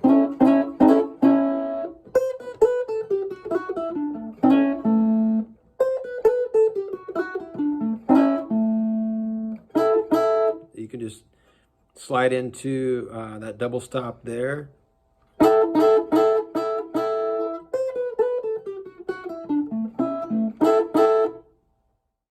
You know, in these late 40s styles, you know, they weren't doing like, you know, real big bends. They were just doing some small quarter step and half step bends and things like that. A good place to start on that is like on this 8th fret. You can just so you're bending up to and then dampening with the palm of your hand to mute the note. You're not going up to this, you're not going that far, you're just going. And then taking that one step further, you can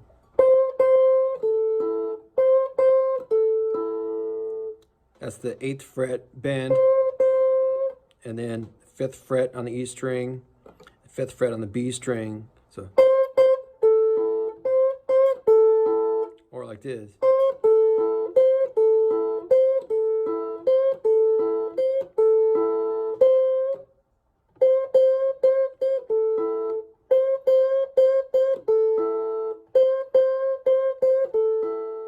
And then tying that concept in with some of the things we did earlier, you know, you could maybe do something like this.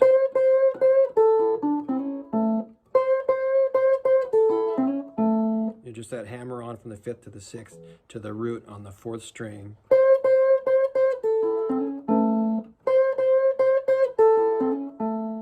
And then, you know, you could bend here on the G string. This is a real popular lick. You can bend this up and then keep, like we did earlier, keep the 5th fret barred here on the E and B strings. So you're bending this G string up.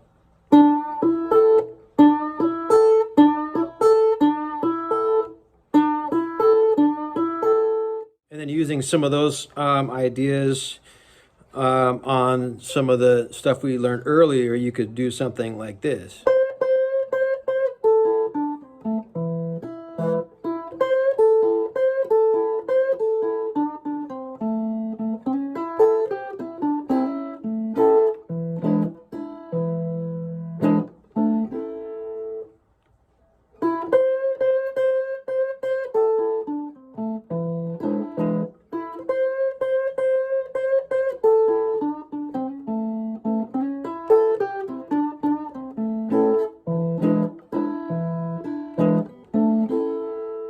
You can also start to mess around with some vibrato.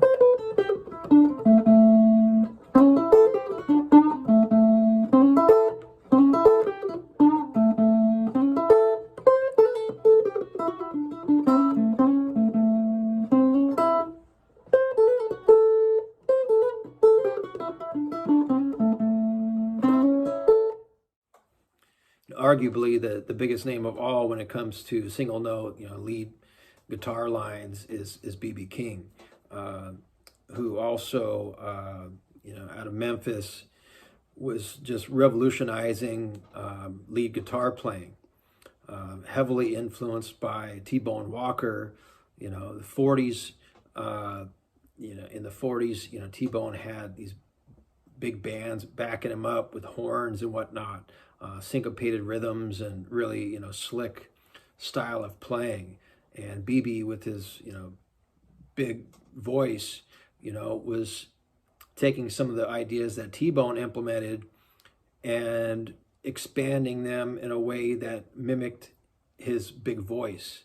And that revolutionized, you know, the single note kind of playing, but BB was still deeply rooted in that Arkansas and Memphis style. Most of the time, if ever, you're not going to have these big horn sections like they had. A lot of times you won't have piano, so those things really filled in the cracks and allowed them the freedom to play with a lot of open space and just play a passage and then sing, and then the band was just filling in the cracks, and they could go back and forth very easily and freely. Today, you're not going to have that kind of backing. So, if you play the same kind of lines, that could sound pretty empty. So, I've included, kind of a country blues backing and implemented some of the Chicago blues ideas and meshed them together with some of the Arkansas and Memphis styles to kind of accompany myself, so that I can play as a solo, a duo, trio, and with a band, in different situations. And it's just super fun to be able to back yourself up when you're playing at home or whatnot, to not have to always be dependent on these big, a big band backing you up. So just to touch on some of the chords that you're going to use in first position, and we already learned the A here, and we learned this over the 5, which is just a 7th chord. Here's a 9th chord. That'll be over the 4. You can also play it over the 5. And here's another 9th chord. This is one popularized by T-Bone.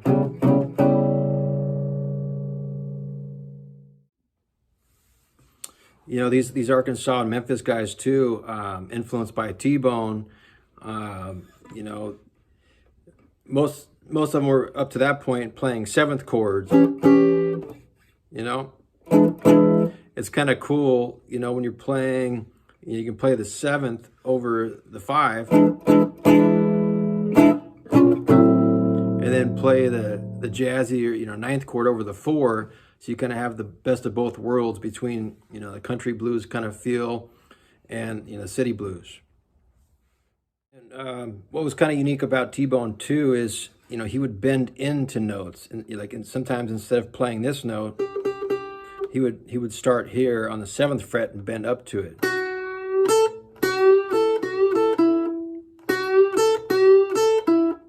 Stuff like that, which is kind of cool. You can also do that, when bending this 3rd string. You can start here on the 8th fret.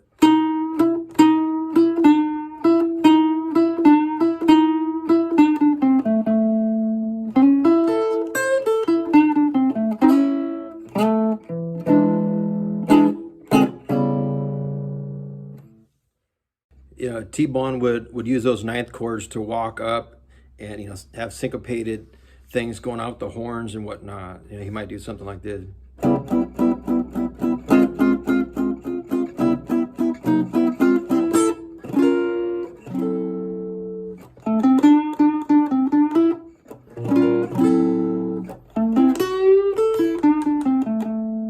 Stuff like that.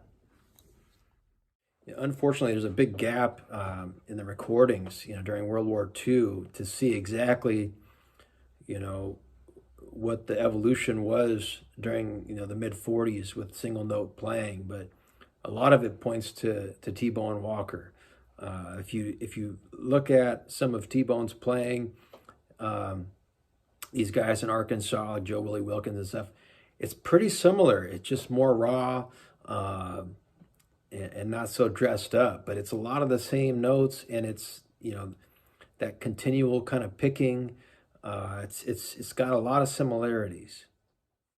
And BB's playing was very similar to T-Bone's, just a little more vibrato, a little more string bending.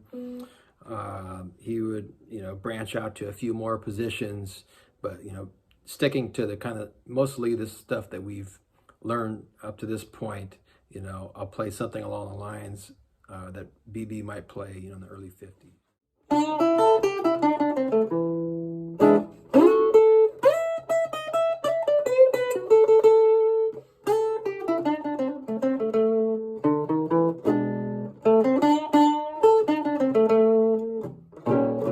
So leaving off with BB, I'm now going to go into some of the other positions that you can take those same ideas and apply those in different areas of the neck.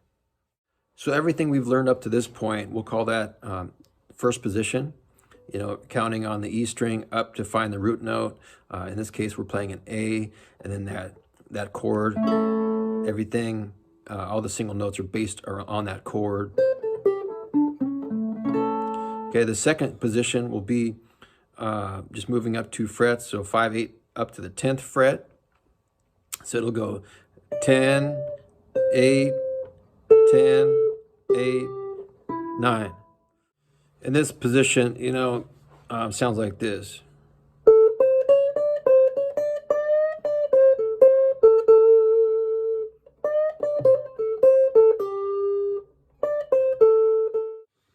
And to locate that position, we're going to use this chord shape here.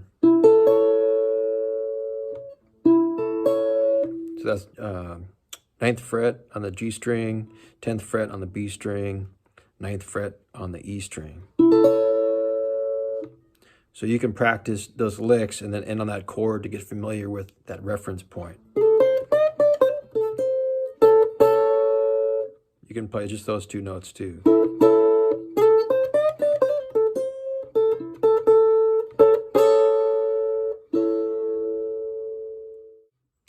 The third position is going to be based on this chord here. This is a real nice, kind of sweet sounding chord. That's the 1. You can also play it this way over the 4 and move that up 2 frets to play over the 5. But I don't want to complicate things too much yet, so we're just going to, for the sake of the reference point for this position, we're going to use this chord over the 1. That's 12 on the G, 10 on the B, and 12 on the E. This is one of my favorite positions too. It's really useful. BB would use it this way.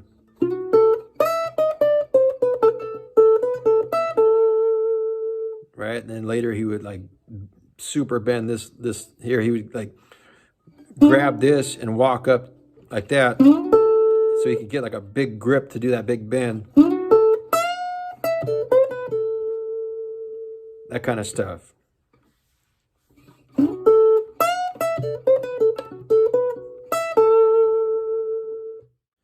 Chicago guys would use this position for things like this.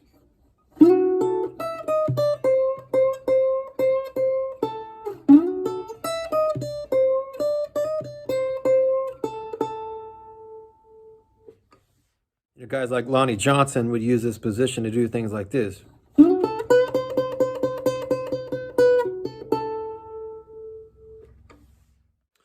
Also, I want to say, for the sake of this lesson and to keep things simple, we're going to be focused on just the top 3 strings, G, B, and E, for all of these positions. So far, in first position, just to recap, we have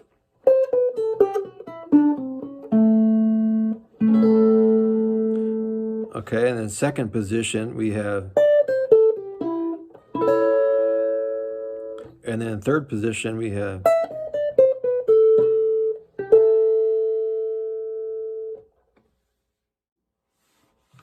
okay, the fourth position is going to be based around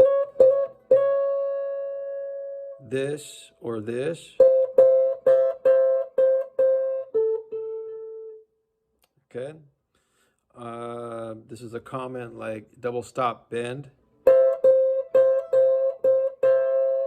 and then the root is right on top, right there.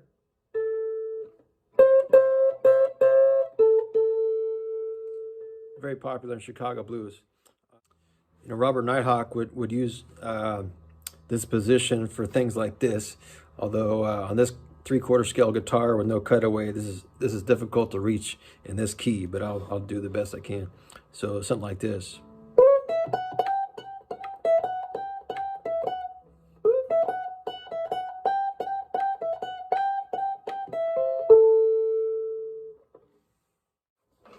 All right, so the fifth and final position I'm going to show, still in A, is based on this long A chord.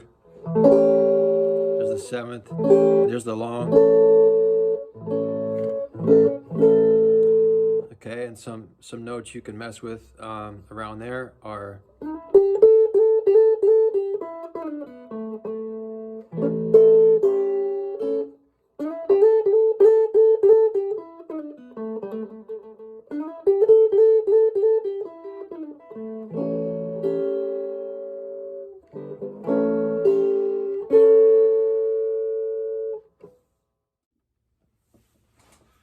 I'll do a piece here try to use all of those positions so you can get a feel for kind of how those things work together in the key of A. I want to say too, the key of A is kind of the cake and get to eat it too kind of key, because you have the open strings so you can drive the rhythm, and you still have you know, your first position is right in the middle of the neck essentially. So you can go in both directions to do lead lines while still holding down the bottom end. So it's a great key. In this demonstration, using all of those positions that we've learned up to this point, I'm also going to be including some of the double stop runs and chord buildups and things like that I introduced in the first 4 lessons of this series. So if you didn't see those, you should go back. Otherwise, some things you'll be lost on.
You know, there's a big misconception that, you know, maybe, you know, these old guys were sitting down and playing because they were lazy or something. But contrary to that philosophy, your feet are the most underrated instrument around. I mean, your feet are such an integral part of the music. You use one foot or both feet. I use both feet a lot of times to create kind of a walking kind of rhythm section for myself. If you can't hear it, you can't play it. The blues is based on simplicity. It's three chords, but look at all the masters that came before us. What they were able to say using just those same three chords. It's just phenomenal. In my mind, the blues is more about doing the most with what you have to work with. Such as in life. I mean, you can make things as complicated and have as many moving parts as possible, but does that really make it better? So maybe the question should be not what do I need to learn or how much do I need to know, but what's the least amount I need to know to convey the message that I want to convey. Use that as a starting point. You can always add more and make it more complex, more complicated.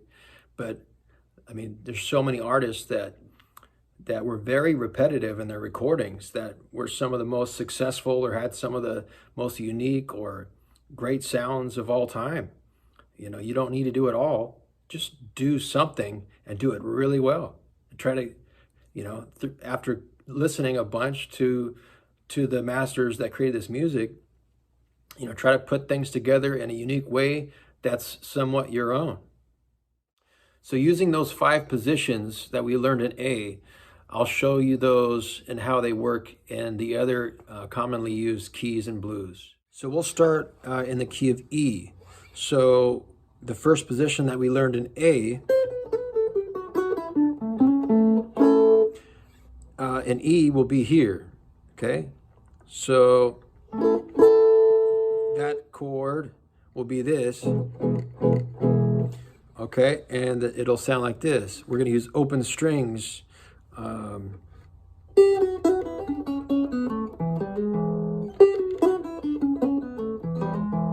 Okay, that's first position. Second position, when we move to here in A, will be here.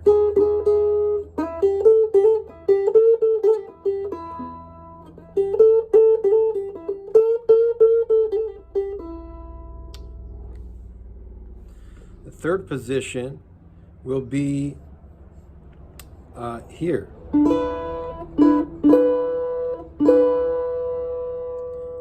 Okay.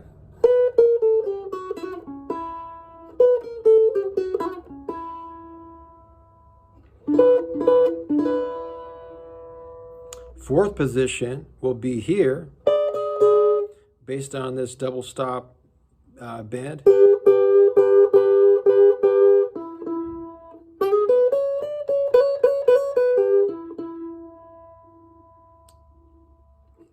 And here is the fifth position.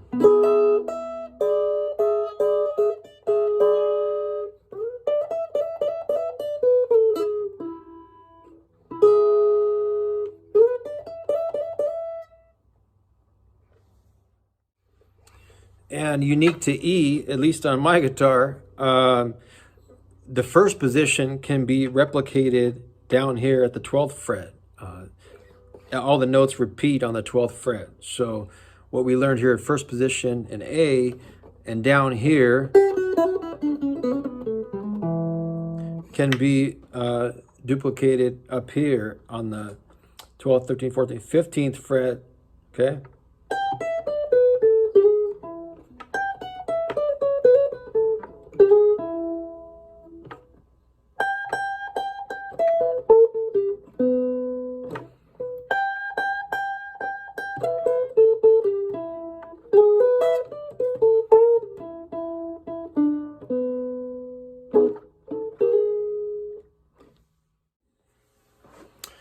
So those 5 positions in F, okay, your root's going to be here on the 1st fret.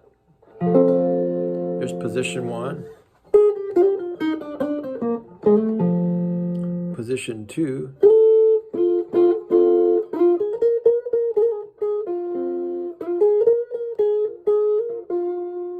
Okay. 3 will be here.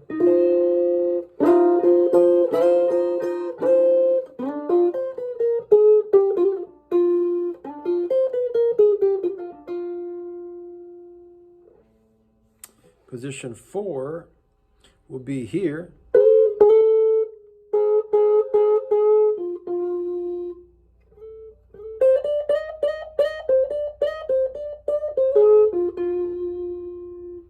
And position 5 is, if I can finger it, is way up here.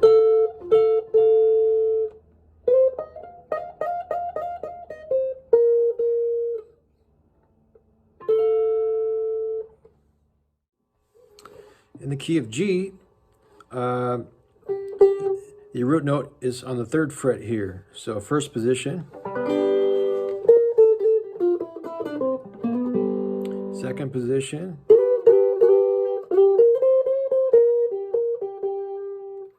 third position,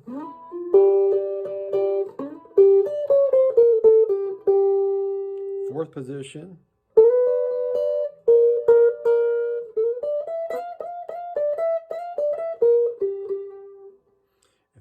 fifth position is going to be down here in front of first position.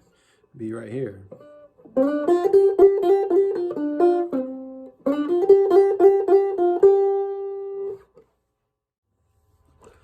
We'll skip over A flat. I don't use that one too much, if at all. A we already did. B flat, okay, is going to be on the 6th fret. So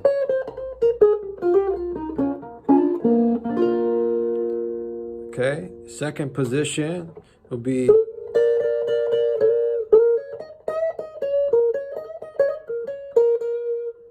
third position. Okay, you have fourth position.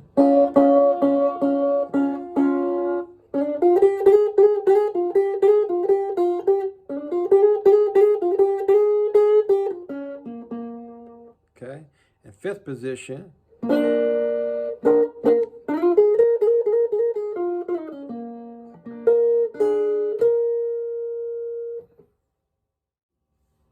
Okay, in B, we're going to be up here on the 7th fret for position 1. Second position.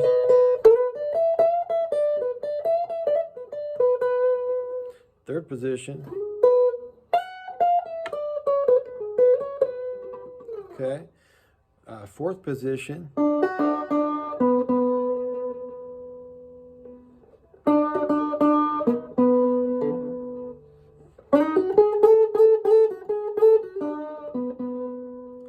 Fifth position.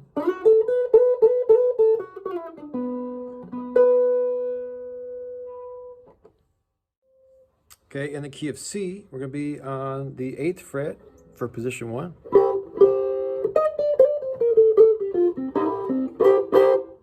Okay, it will be way up here for 2.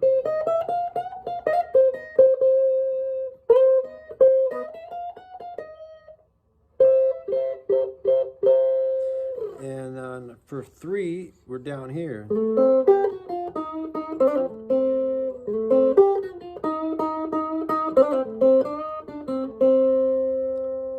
Okay, 4.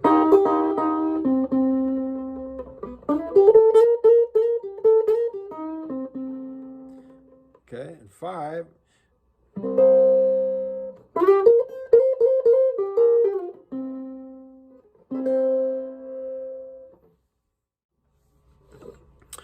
Okay, in the key of D, position 1 is way up here on the 10th fret.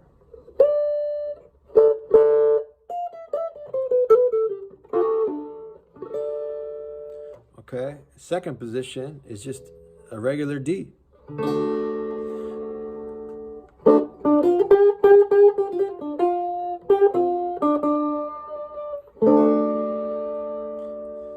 Okay, third position.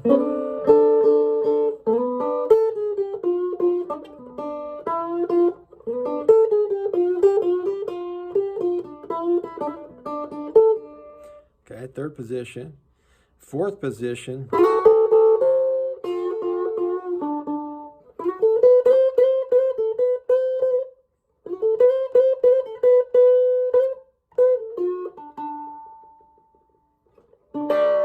Fifth position.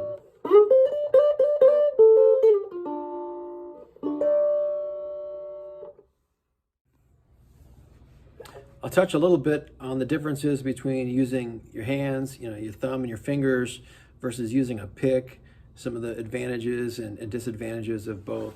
The pick has increased clarity. It's a lot more precise. It can be kind of harsh at times. I like to play behind the beat and play a little bit more loose. The pick kind of stiffens things up to my ear. It can.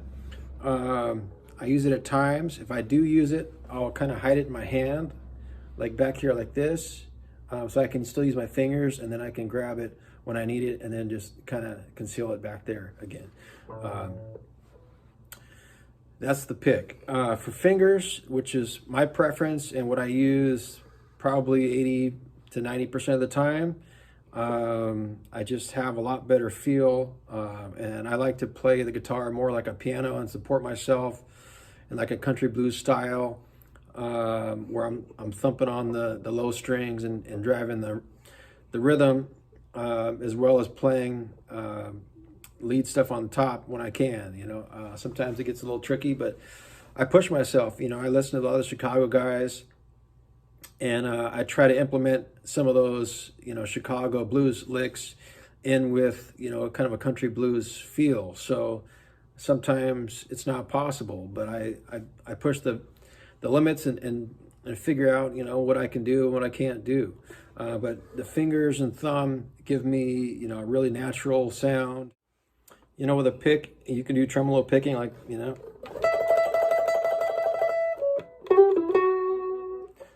so my fingers, I can do something similar, just brushing them back and forth.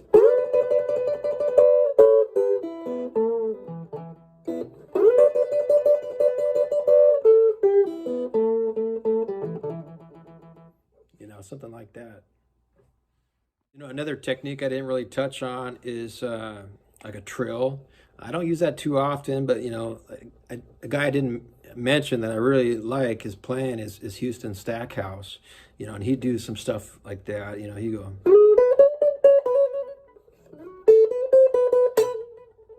stuff like that. That's a trill, that kind of thing.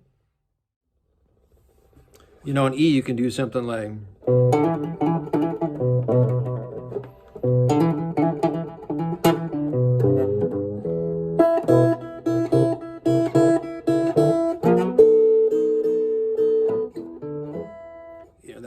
That kind of trill works pretty well.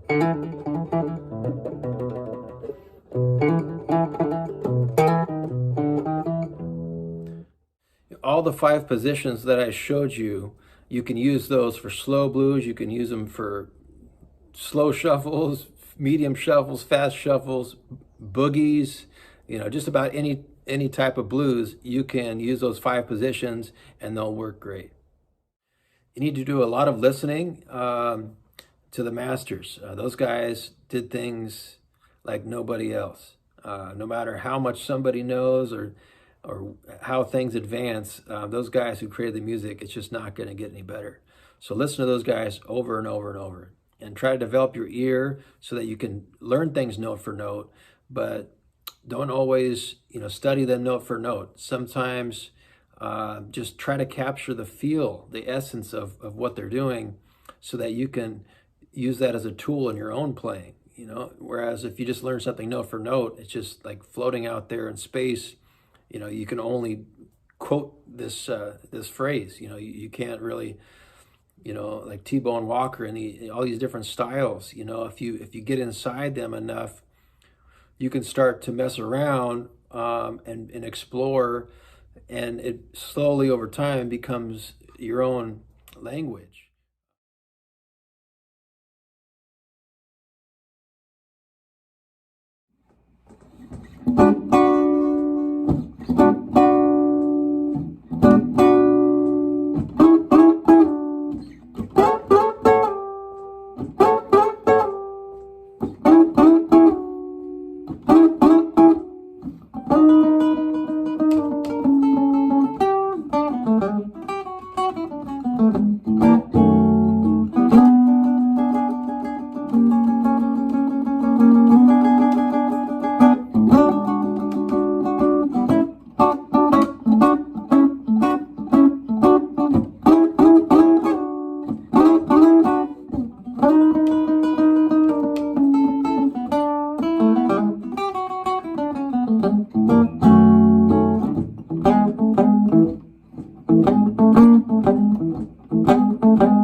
So I thought I'd revisit a lesson I did on my previous channel, Gasser Trucks.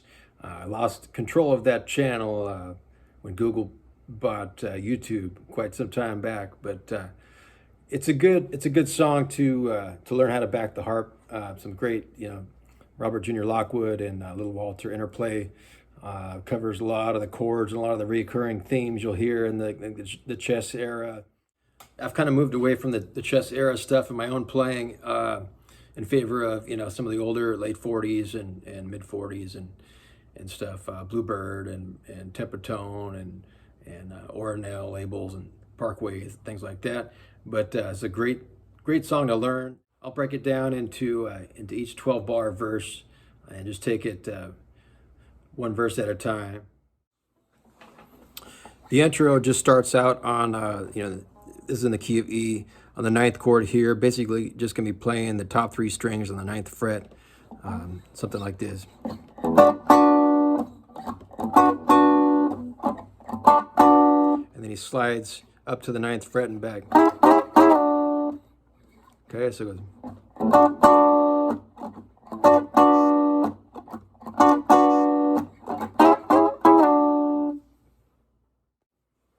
And then over the 4, he's going to be doing pretty much the same thing. Top 3 strings on the 12th fret for the A9, and just be sliding up 2 frets and back. So, and then back to the 1.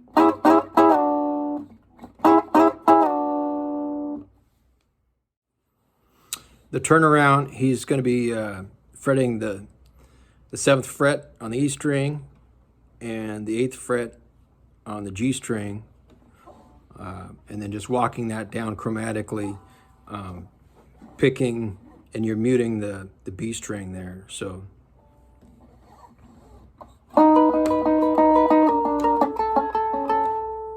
So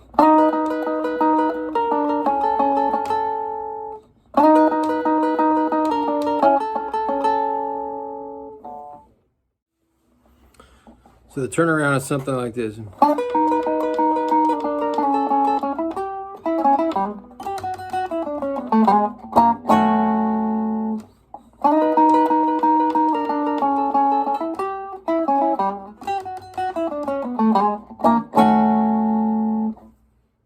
The reoccurring turnaround is going to be starting on the high E string, 3rd fret, 2nd fret. He's going to do some hammer-ons here.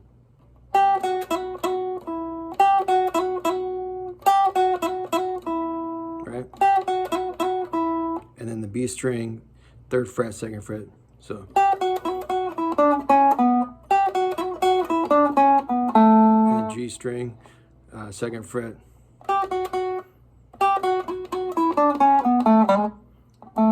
He's going to hammer on that, the 1st fret.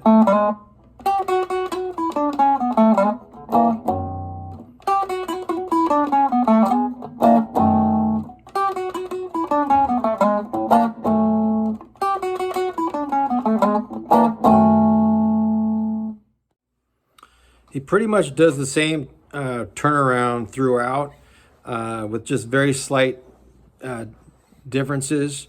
This first one, it sounds like this to me. So the standard, this part. And then here it sounds like.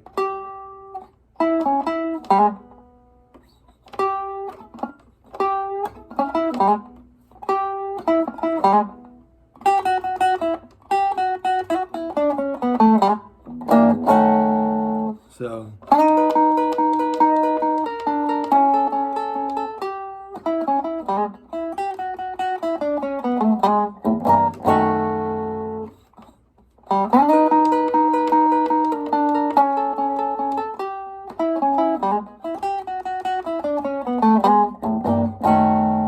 Something like that.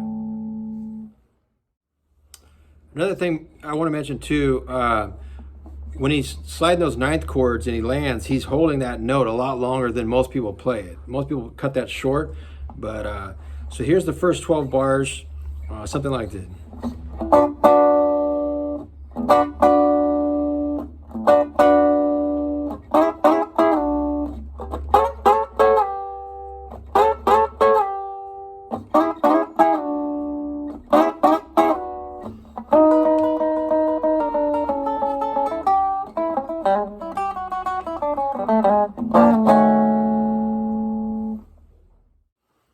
All right, so moving on to the second 12 bars. Just going to start on the 7th chord here. So he's just going to kind of do a build up, and then back a half step, and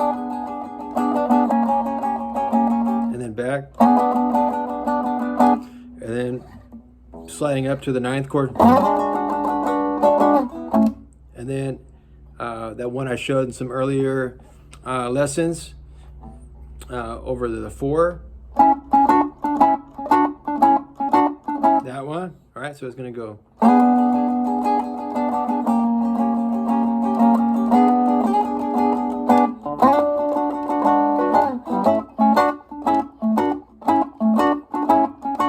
And he's going to slide that 9th chord again. So the turnaround on the second 12 bars sounds to me like he's doing this.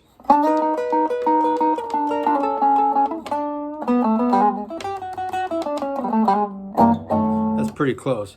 I don't think he's hitting that high E string before he goes into that. I think he's going straight into it. Like that. So it's like this.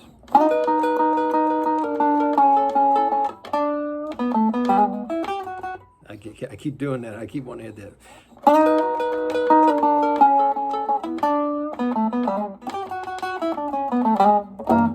There it is right there.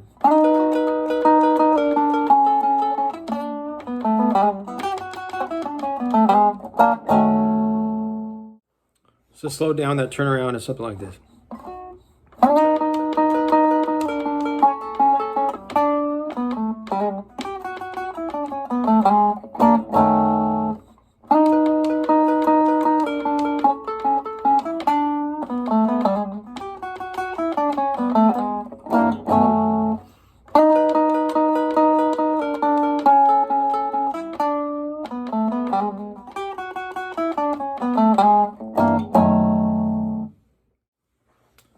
So the second 12 bars sounds like this.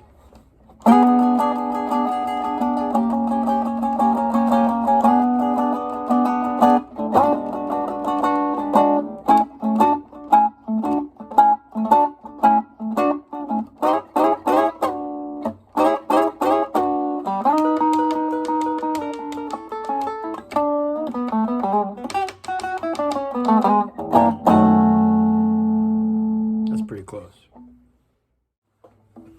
For the third verse, we're going to be doing this. I showed this in previous lessons as well.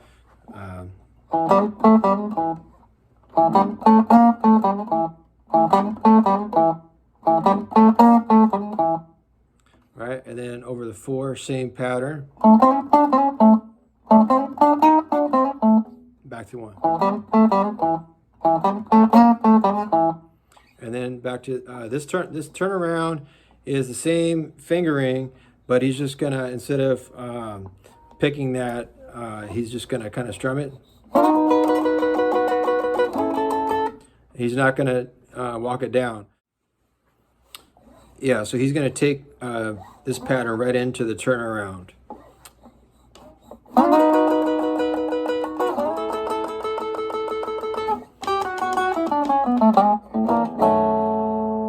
Same turnaround as the others, but there's nothing in between this pattern and the turnaround itself. So again, it's going to go like.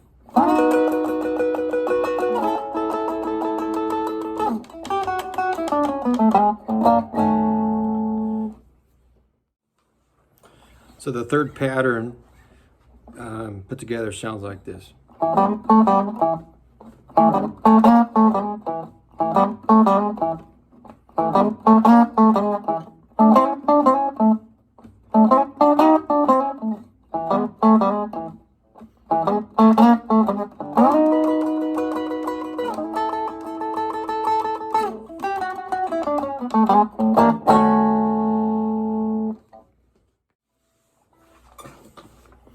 The fourth verse is going to start out with this big chord here. So that's 12th fret, D string,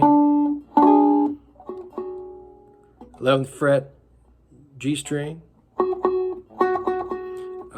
9th fret, B string, and 12th fret, E string. So, and it's going to go like this. And then he's going to go back to that sliding 9th chord.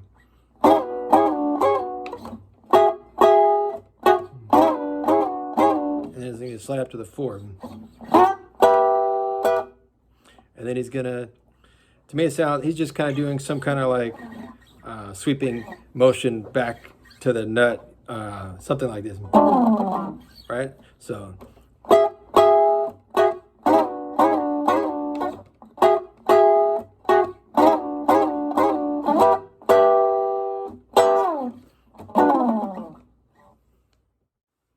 And then he's going to slide into this. And then same turnaround as before.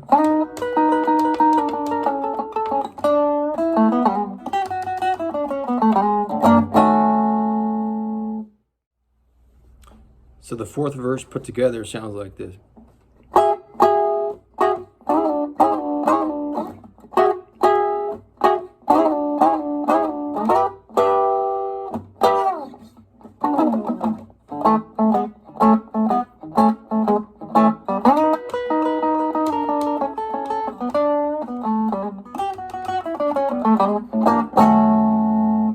That's pretty close. Let's do it again.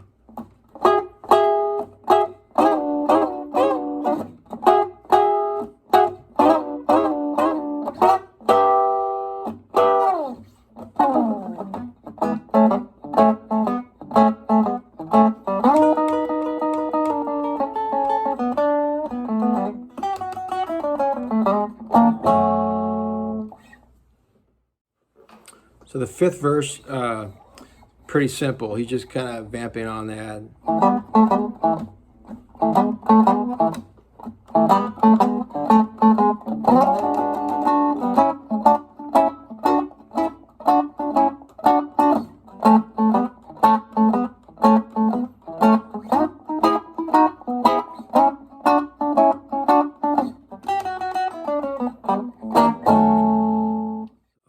sixth verse, it's probably the trickiest of all, at least for me. I don't usually play this lick like this, but he's just hitting this seventh chord and he's just walking up to it chromatically. But he does it this way. So he's hitting the root and then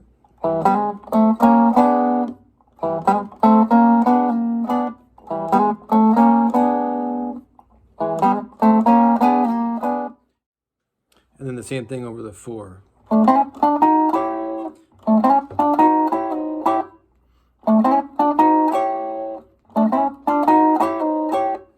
back to 1.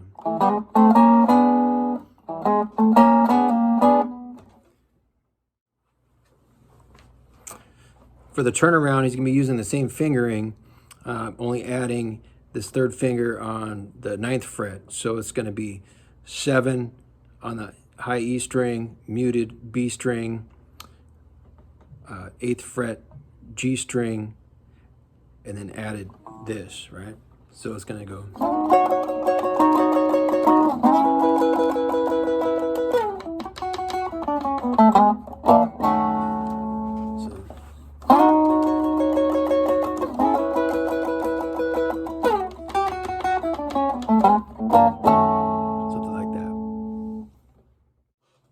So that verse in its entirety sounds something like this.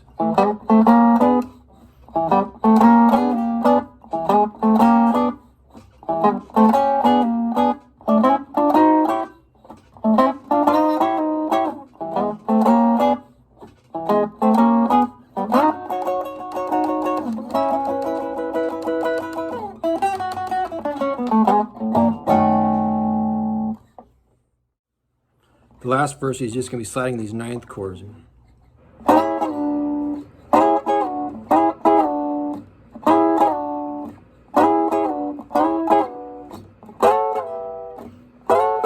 then he's going to kind of slide that again.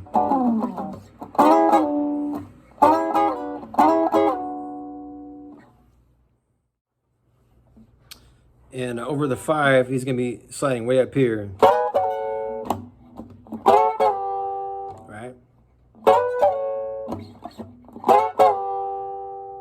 5, 4, like something like that. And then back to the stock turnaround. And just walking up to the E9 to finish it.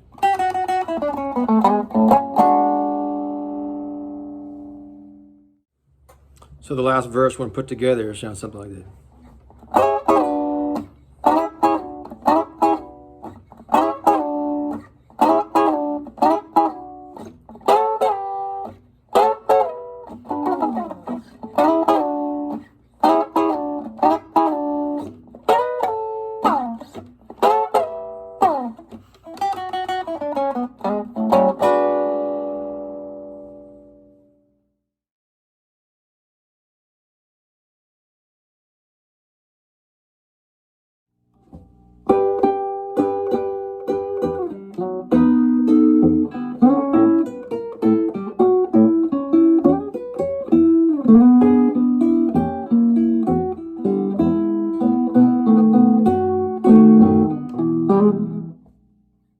All right, I'm Mark Mumay.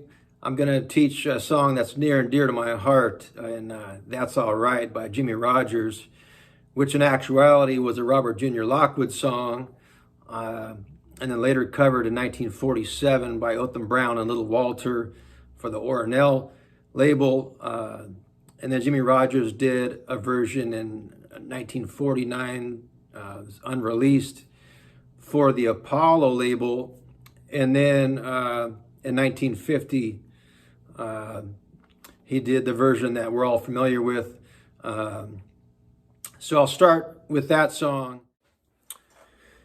And unfortunately, Robert Jr. Lockwood never recorded the song That's All Right. But there are many accounts. I think I've read, Muddy and Sunnyland Slim and guys like that, had heard Robert Jr. playing that song. And at some point, Otham snagged it, and then Jimmy and probably a host of others, but those are the ones we know about So we can only presume what the way Robert Jr. played it, but I believe an interview as well. The guys that know said that Otham Brown's rendition of it was pretty on point with Robert Jr.'s version. If there ever was a Chicago blues anthem song, I think That's All Right would be a great candidate. I don't think anybody would argue too much about that. It's a must know for anybody learning Chicago blues. In a lot of ways, I developed my own style, based largely on this song and one similar. It's a great launching pad for to really pick up on the real Chicago blues of the 40s and early 50s. All right, so the song is in the key of E. It's going to start out on the high E string at the 7th fret and the B string at the 8th fret for that double stop lick. I'll teach just the top 3 strings first, and then we'll talk about adding the bass strings later and combining those. So it's going to start out like this, and you can just get used to brushing it up because we're going to later be using our thumb, like I mentioned. So you're going to need to go that way to play finger style. If you're doing downstrokes, you're not going to be able to cover both. So upstrokes, and it's going to go like this. So just a slight bend on the B string. And when you bend, you're kind of releasing back and then up and then back. So like that, okay?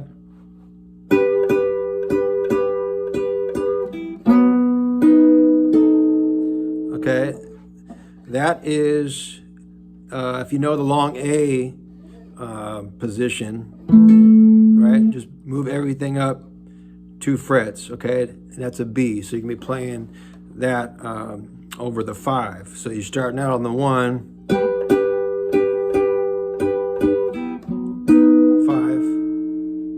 okay?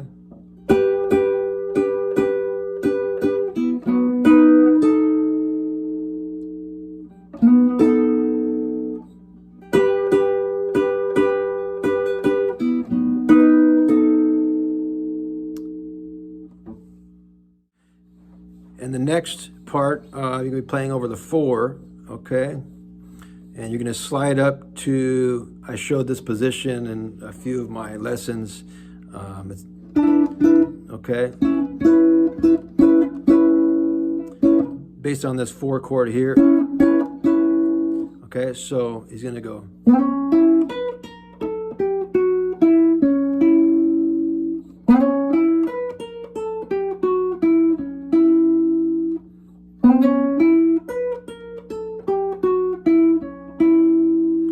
Okay, so slide up on the G string to the 6th fret, and then the B string, 5th fret,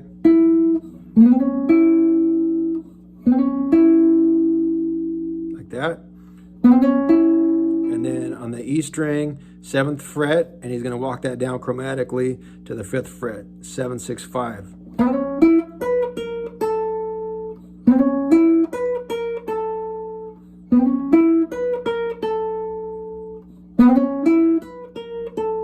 Okay, the B string, 8, 7, 5.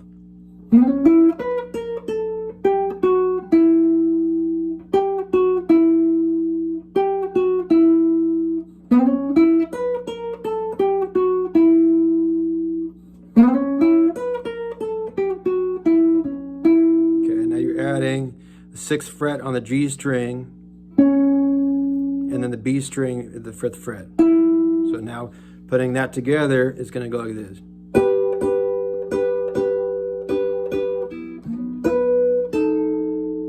Okay, that's the first part. Okay.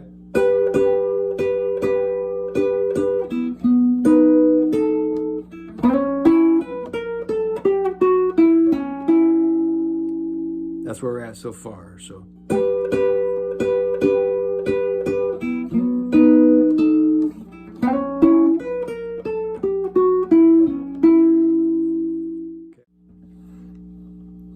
Okay, so the next part, you're sliding up on the 9th fret on the B string,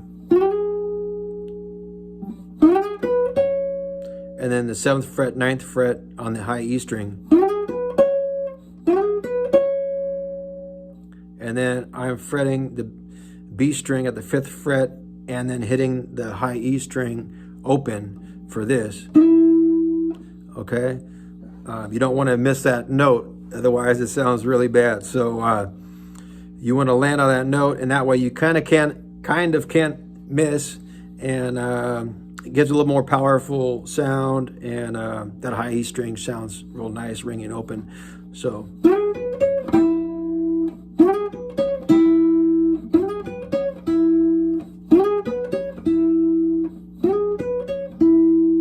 like this.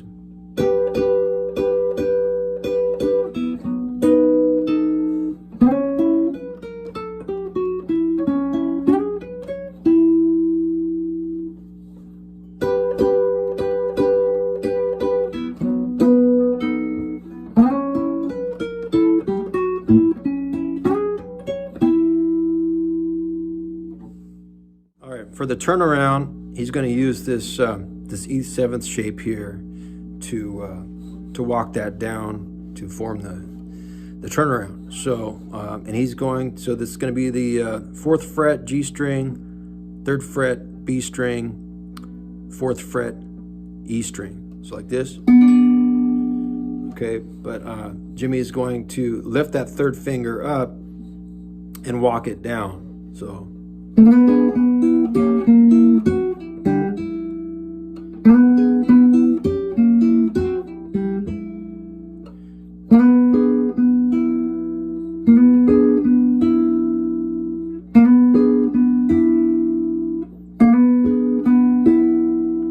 same thing here.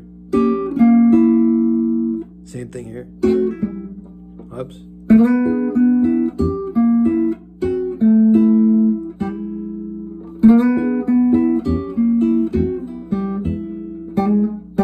He's going to hammer on that major 3rd and then hit the high E string open.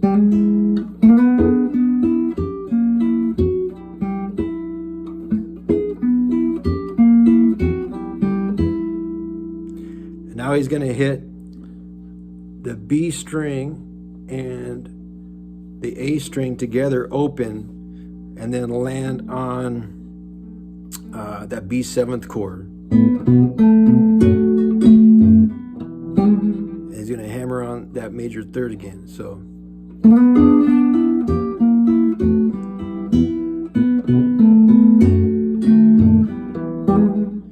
okay.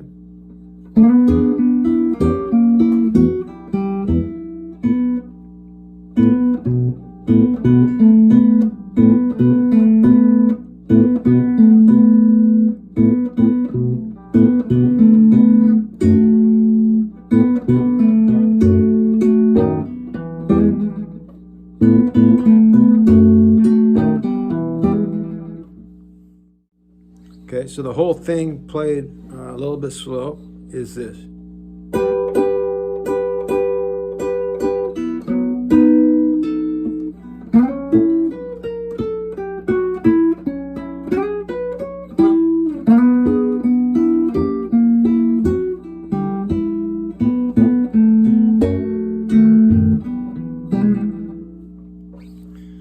Okay. All right, so to add the low strings to all this, okay? So you can play the low string to start with, that opening lick, or you can leave it out and then add it after that. Here it is with it, like that, or you can just do that by itself. I think it has more impact without it initially, and then you can get into it, whatever you prefer. But okay, so let's do it without, and then we'll add it. So now I'm playing it.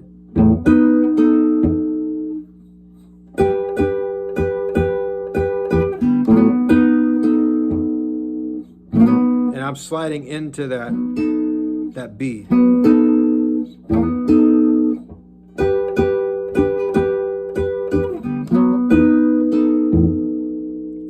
that open E.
Okay, a little faster, something like this.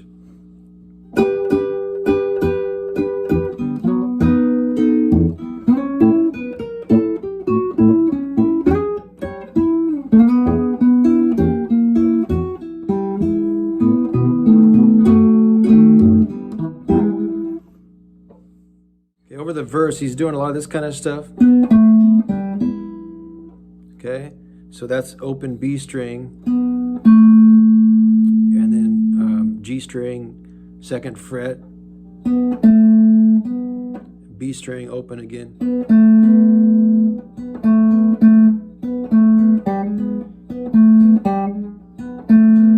And then hammering on the major 3rd on the G string, and then the high E string, open.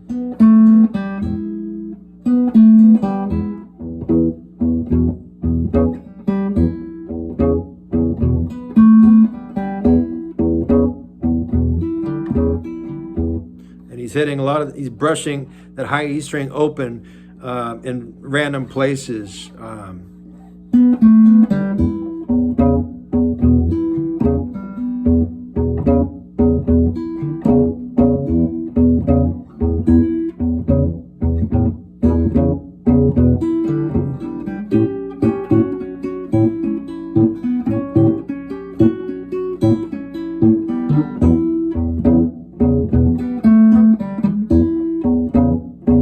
That kind of thing. So over the 4, he's doing this. He's walking up on the B string, and then E string, 3rd fret, 2nd fret, open. So he's walking that B string up, and then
You know, over the 5, he's doing something similar to, you know, how we handled that on the intro.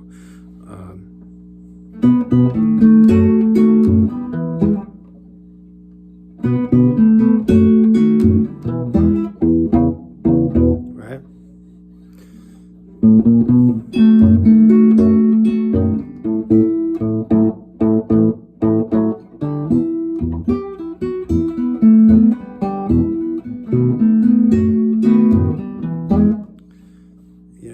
Jimmy's really good at those little interweaving kind of lead lines to tie things together.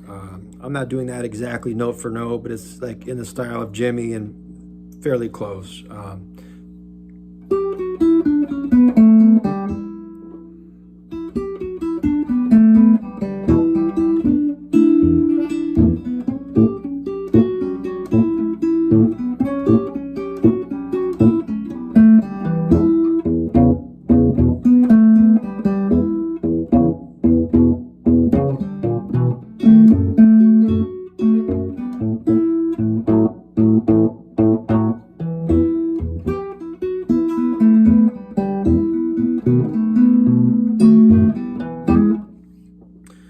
And I usually don't play this far up with my right hand. I'm usually back here. Occasionally I do come up, but just for the sake of demonstration, so you can keep an eye on both hands, I'm playing up here, so I'm kind of fumbling around. I'm hitting some extra stuff, but I think you get the idea.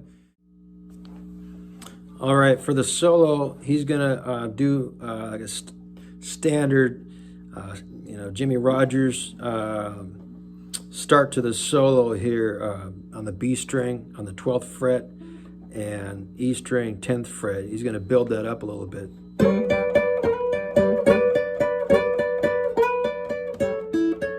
And then that double stop there, and then lift his first finger. So that's the 9th and 10th fret. Okay.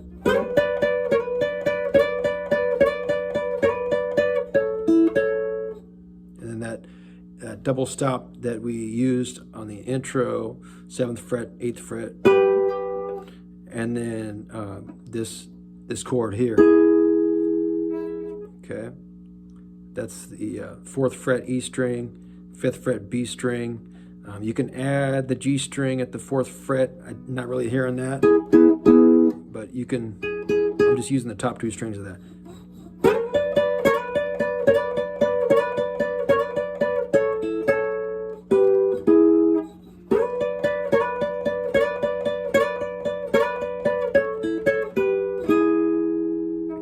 Okay, so he does that one time around, and then he builds it up again.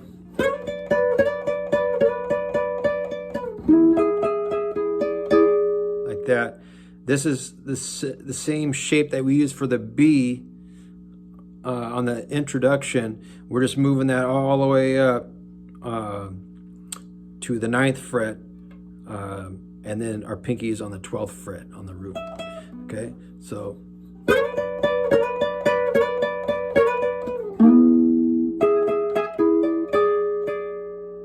Okay, so we're sliding up to the 9th, and then the 12th fret, 10th fret.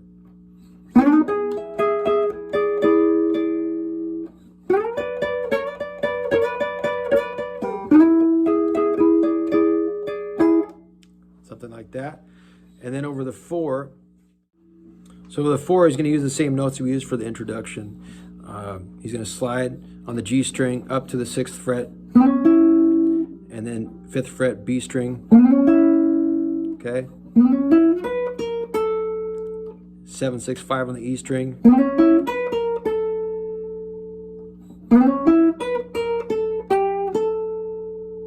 Okay, he's gonna bend the 8th fret B string and then land on the E string at the 5th fret.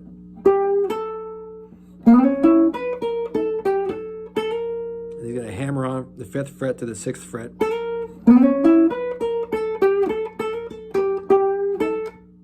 Like that. Like that.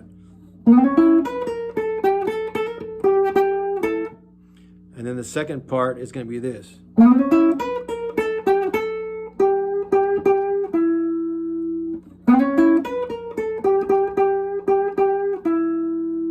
something like that.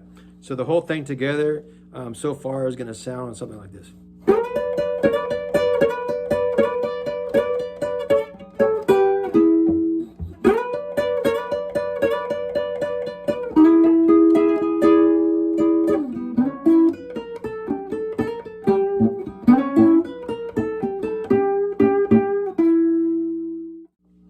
So the all that put together a little slower is going to sound something like this.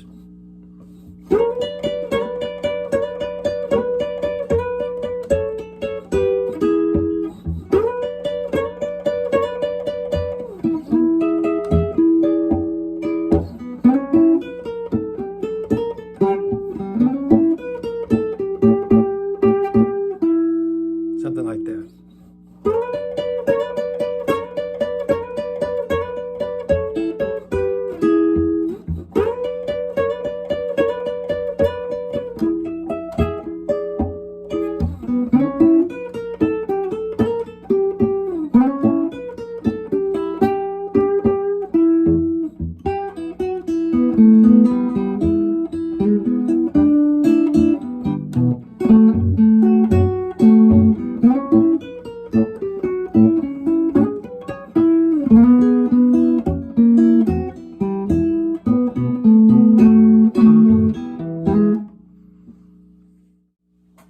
That's pretty close. That turnaround, like I said, is not note for note, but it'll get you in the ballpark.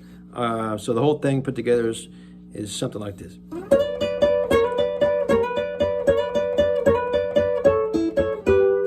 You don't have to lift your first finger there. I do it. I like it. Robert Jr. did that kind of stuff a lot. This is a Robert Jr. song, so I try to put some of those kind of things in there like I think he might have. I don't know if Jimmy does that, but it works well. You can do it with or without that. And I'm playing it slightly different each time, but it'll give you an idea of how to tackle this solo.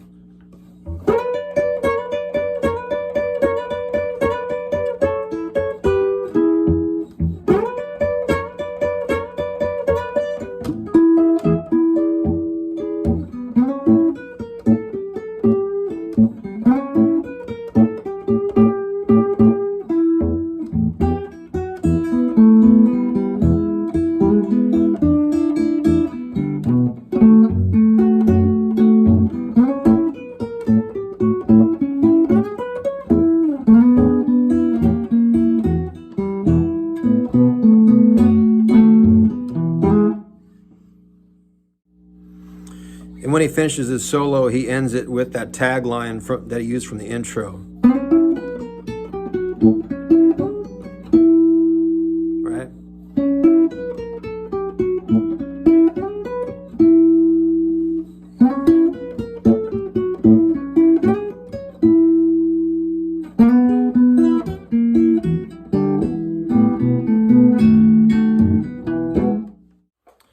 Important to note too, the timing of this recording is, the Headhunters had just finished recording for Parkway, with Babyface Leroy, Muddy, Little Walter. Jimmy was supposed to be there, but I guess showed up late. Those seminal recordings recorded in, I think, February of 1950. They had just finished a long tour of the South.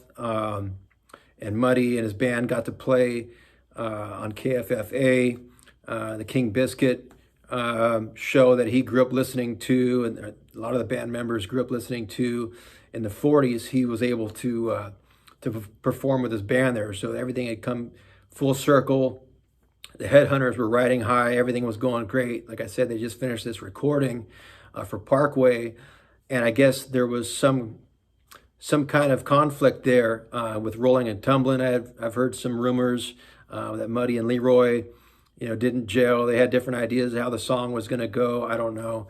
But anyway, after that recording session, Muddy, Jimmy, and Little Walter, continued on with Aristocrat and Chess, and Sunnyland Slim, who'd recorded with this bunch many times leading up to this session, with Tempotone and things like that.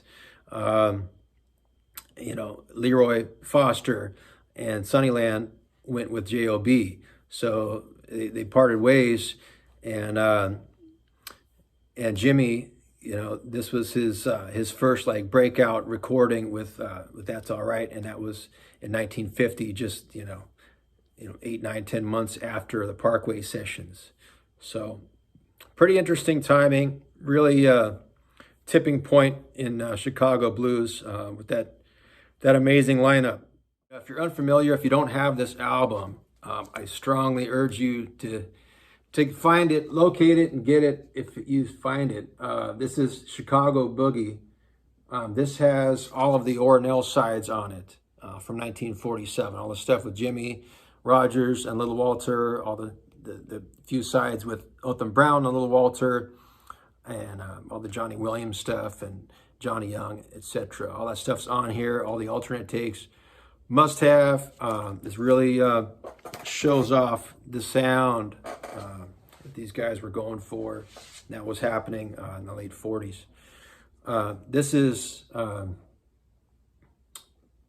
picture of Maxwell Street, 1953, a few years after these recordings took place. And this is where the recordings were done, 831 Maxwell Street. I did an entire video on Maxwell Street, the musicians around Maxwell Street, and particularly 831. It's on my channel under, I think, music history. Here's another shot of the building. You can see the neon sign above. And these recordings from 1947 were recorded, as I understand it, Little Walter, was sitting on the front steps of this place when he recorded these recordings. Pretty awesome history. Sorry for the reflection, but again, check out my 831 video if you have not done so. And here is another CD, Sunnyland Slim and his pals. This has tons and tons of great sides, but this has an alternate take of That's All Right. That was recorded, I believe, for the Apollo label, and there's a few others here that Jimmy recorded as well, but gives you some different ideas of what Jimmy was doing and thinking about when he recorded this song. This was done a year earlier than the Aristocrat chess version. So pretty interesting stuff. Otham Brown, when he recorded in 1947 Little Walter for the Ornell label, his approach, his sound was much more dark and much more intense, and more along the lines of Muddy, I think. And you can even hear, some of the, delayed time and dragging the beat and things like that. You can hear later in Muddy's band performances sometimes, So, yeah, Otham Brown, I love this stuff. This recording, I love Jimmy's recording. But these small labels like 831, the Ornell label, and Trumpet, and Parkway, and Tempotone, and all these smaller labels, in my opinion, they capture more of what the guys were actually playing at the time, as opposed to, Chess, Aristocrat, it had a much more polished sound, much more finished sound. They rehearsed over and over and over and over, and they had, professional engineers and things, tweaking things to get a particular sound and really dialing things in, which is great. Nice finished product. So happy we have those recordings. But I really love these more raw and I think authentic to what these guys were playing at the time on the smaller labels. And this Ornell blues is no exception. In fact, it's right on target with that concept. It's just so raw and just so real, and just right there on Maxwell Street. These guys, were just getting started with their careers, and to record for, get a record, and these guys, that was their dream, to get on record. So, even though it was a small label, they were super stoked, and they could shop around, this recording to bigger brands or bigger labels, which they ended up doing, and to get their career launched. But Bernard Abrams was the owner of 831 Ornell Records, and he would get guys like Little Walter and Floyd Jones and Johnny Young right off the street, that these guys were playing on Sundays for the Maxwell Street Market. He would bring them into the shop and record them on this Wilcox Gay acetate recorder, direct to disc recorder, and that's how these recordings came about. And I think most of these were unissued.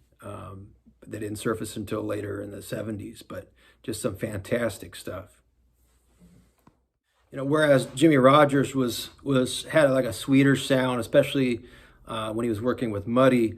Muddy was the real like direct approach, in your face kind of guy, and Jimmie like really sweetened it up, and that blend was just perfect. So Otham, he approached it more like, and they Otham Brown played this in F. So I have the capo on the first fret. So here's something like similar what Otham did on the recording, and you can hear like a Muddy kind of influence intro here, and this is kind of, I think, how Muddy started doing those intros, really dragging the time and stretching the measure until it, right before it broke,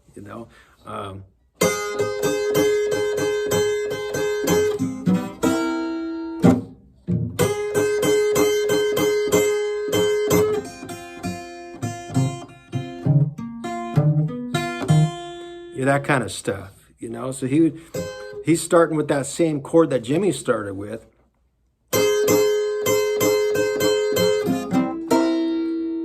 and then going to that 5, and then coming, but just going straight back to that intro double stop.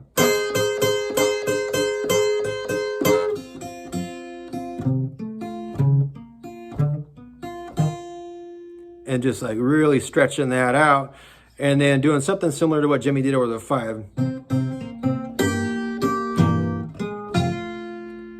And he would let that ring out. Again, this is an F, so.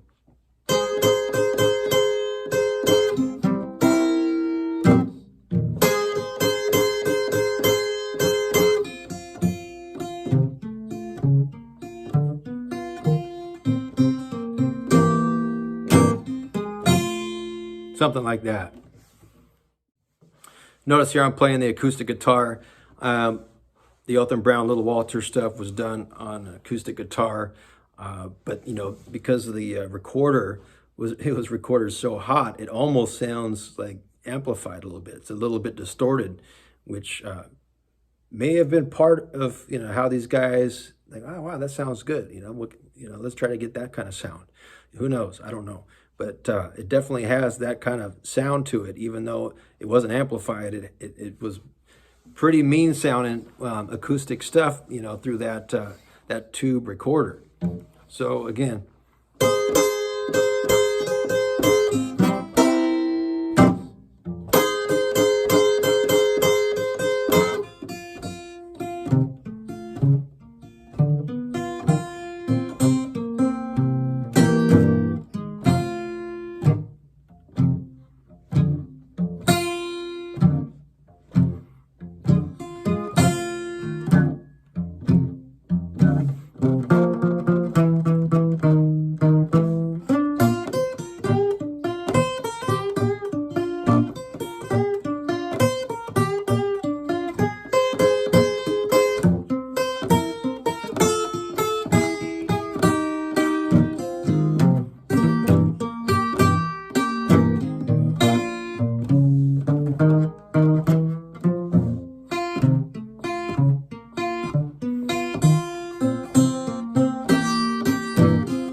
something like that, you know. So Otham had a really, really strong thumb, really leaning into those low notes.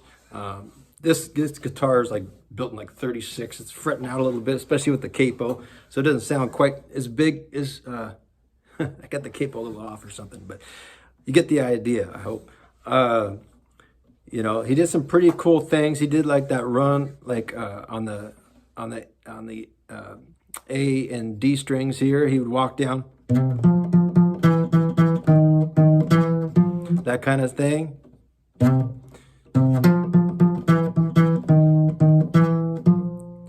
And then he would do this thing over the 4, which is probably the way Robert Jr. played it, because it sounds very, very close to something Robert Jr. would do, if not identical, right? So he would do this.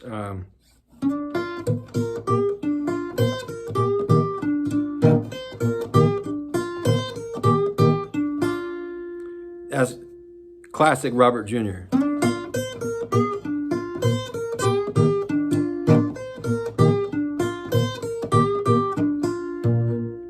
So you're playing that open, this is over the 4, so you're playing the A open the whole time. And it's the same notes that Jimmy uses in his song for the intro and over the 4 in the solo. Again, this is an F instead of E, so we're 1 fret higher, but it's the same riff, same set of notes.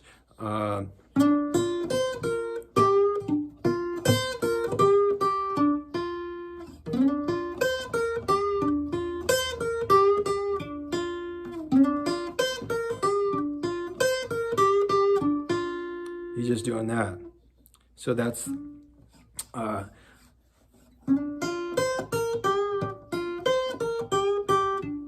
and then you can again hit this open string to give it the bottom end.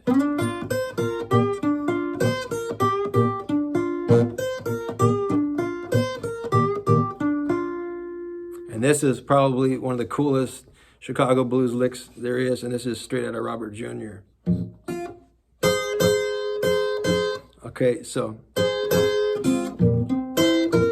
he's gonna hit this like the opening lick, the double stop, but then he's gonna go to the 5, which is what Jimmy used as well, right?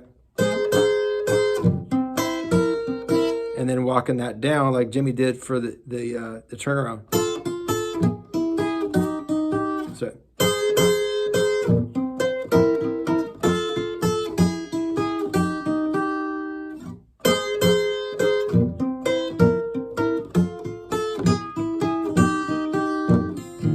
Five, 4, and then again a classic Robert Jr. turnaround. He does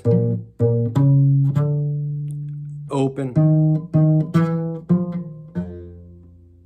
right?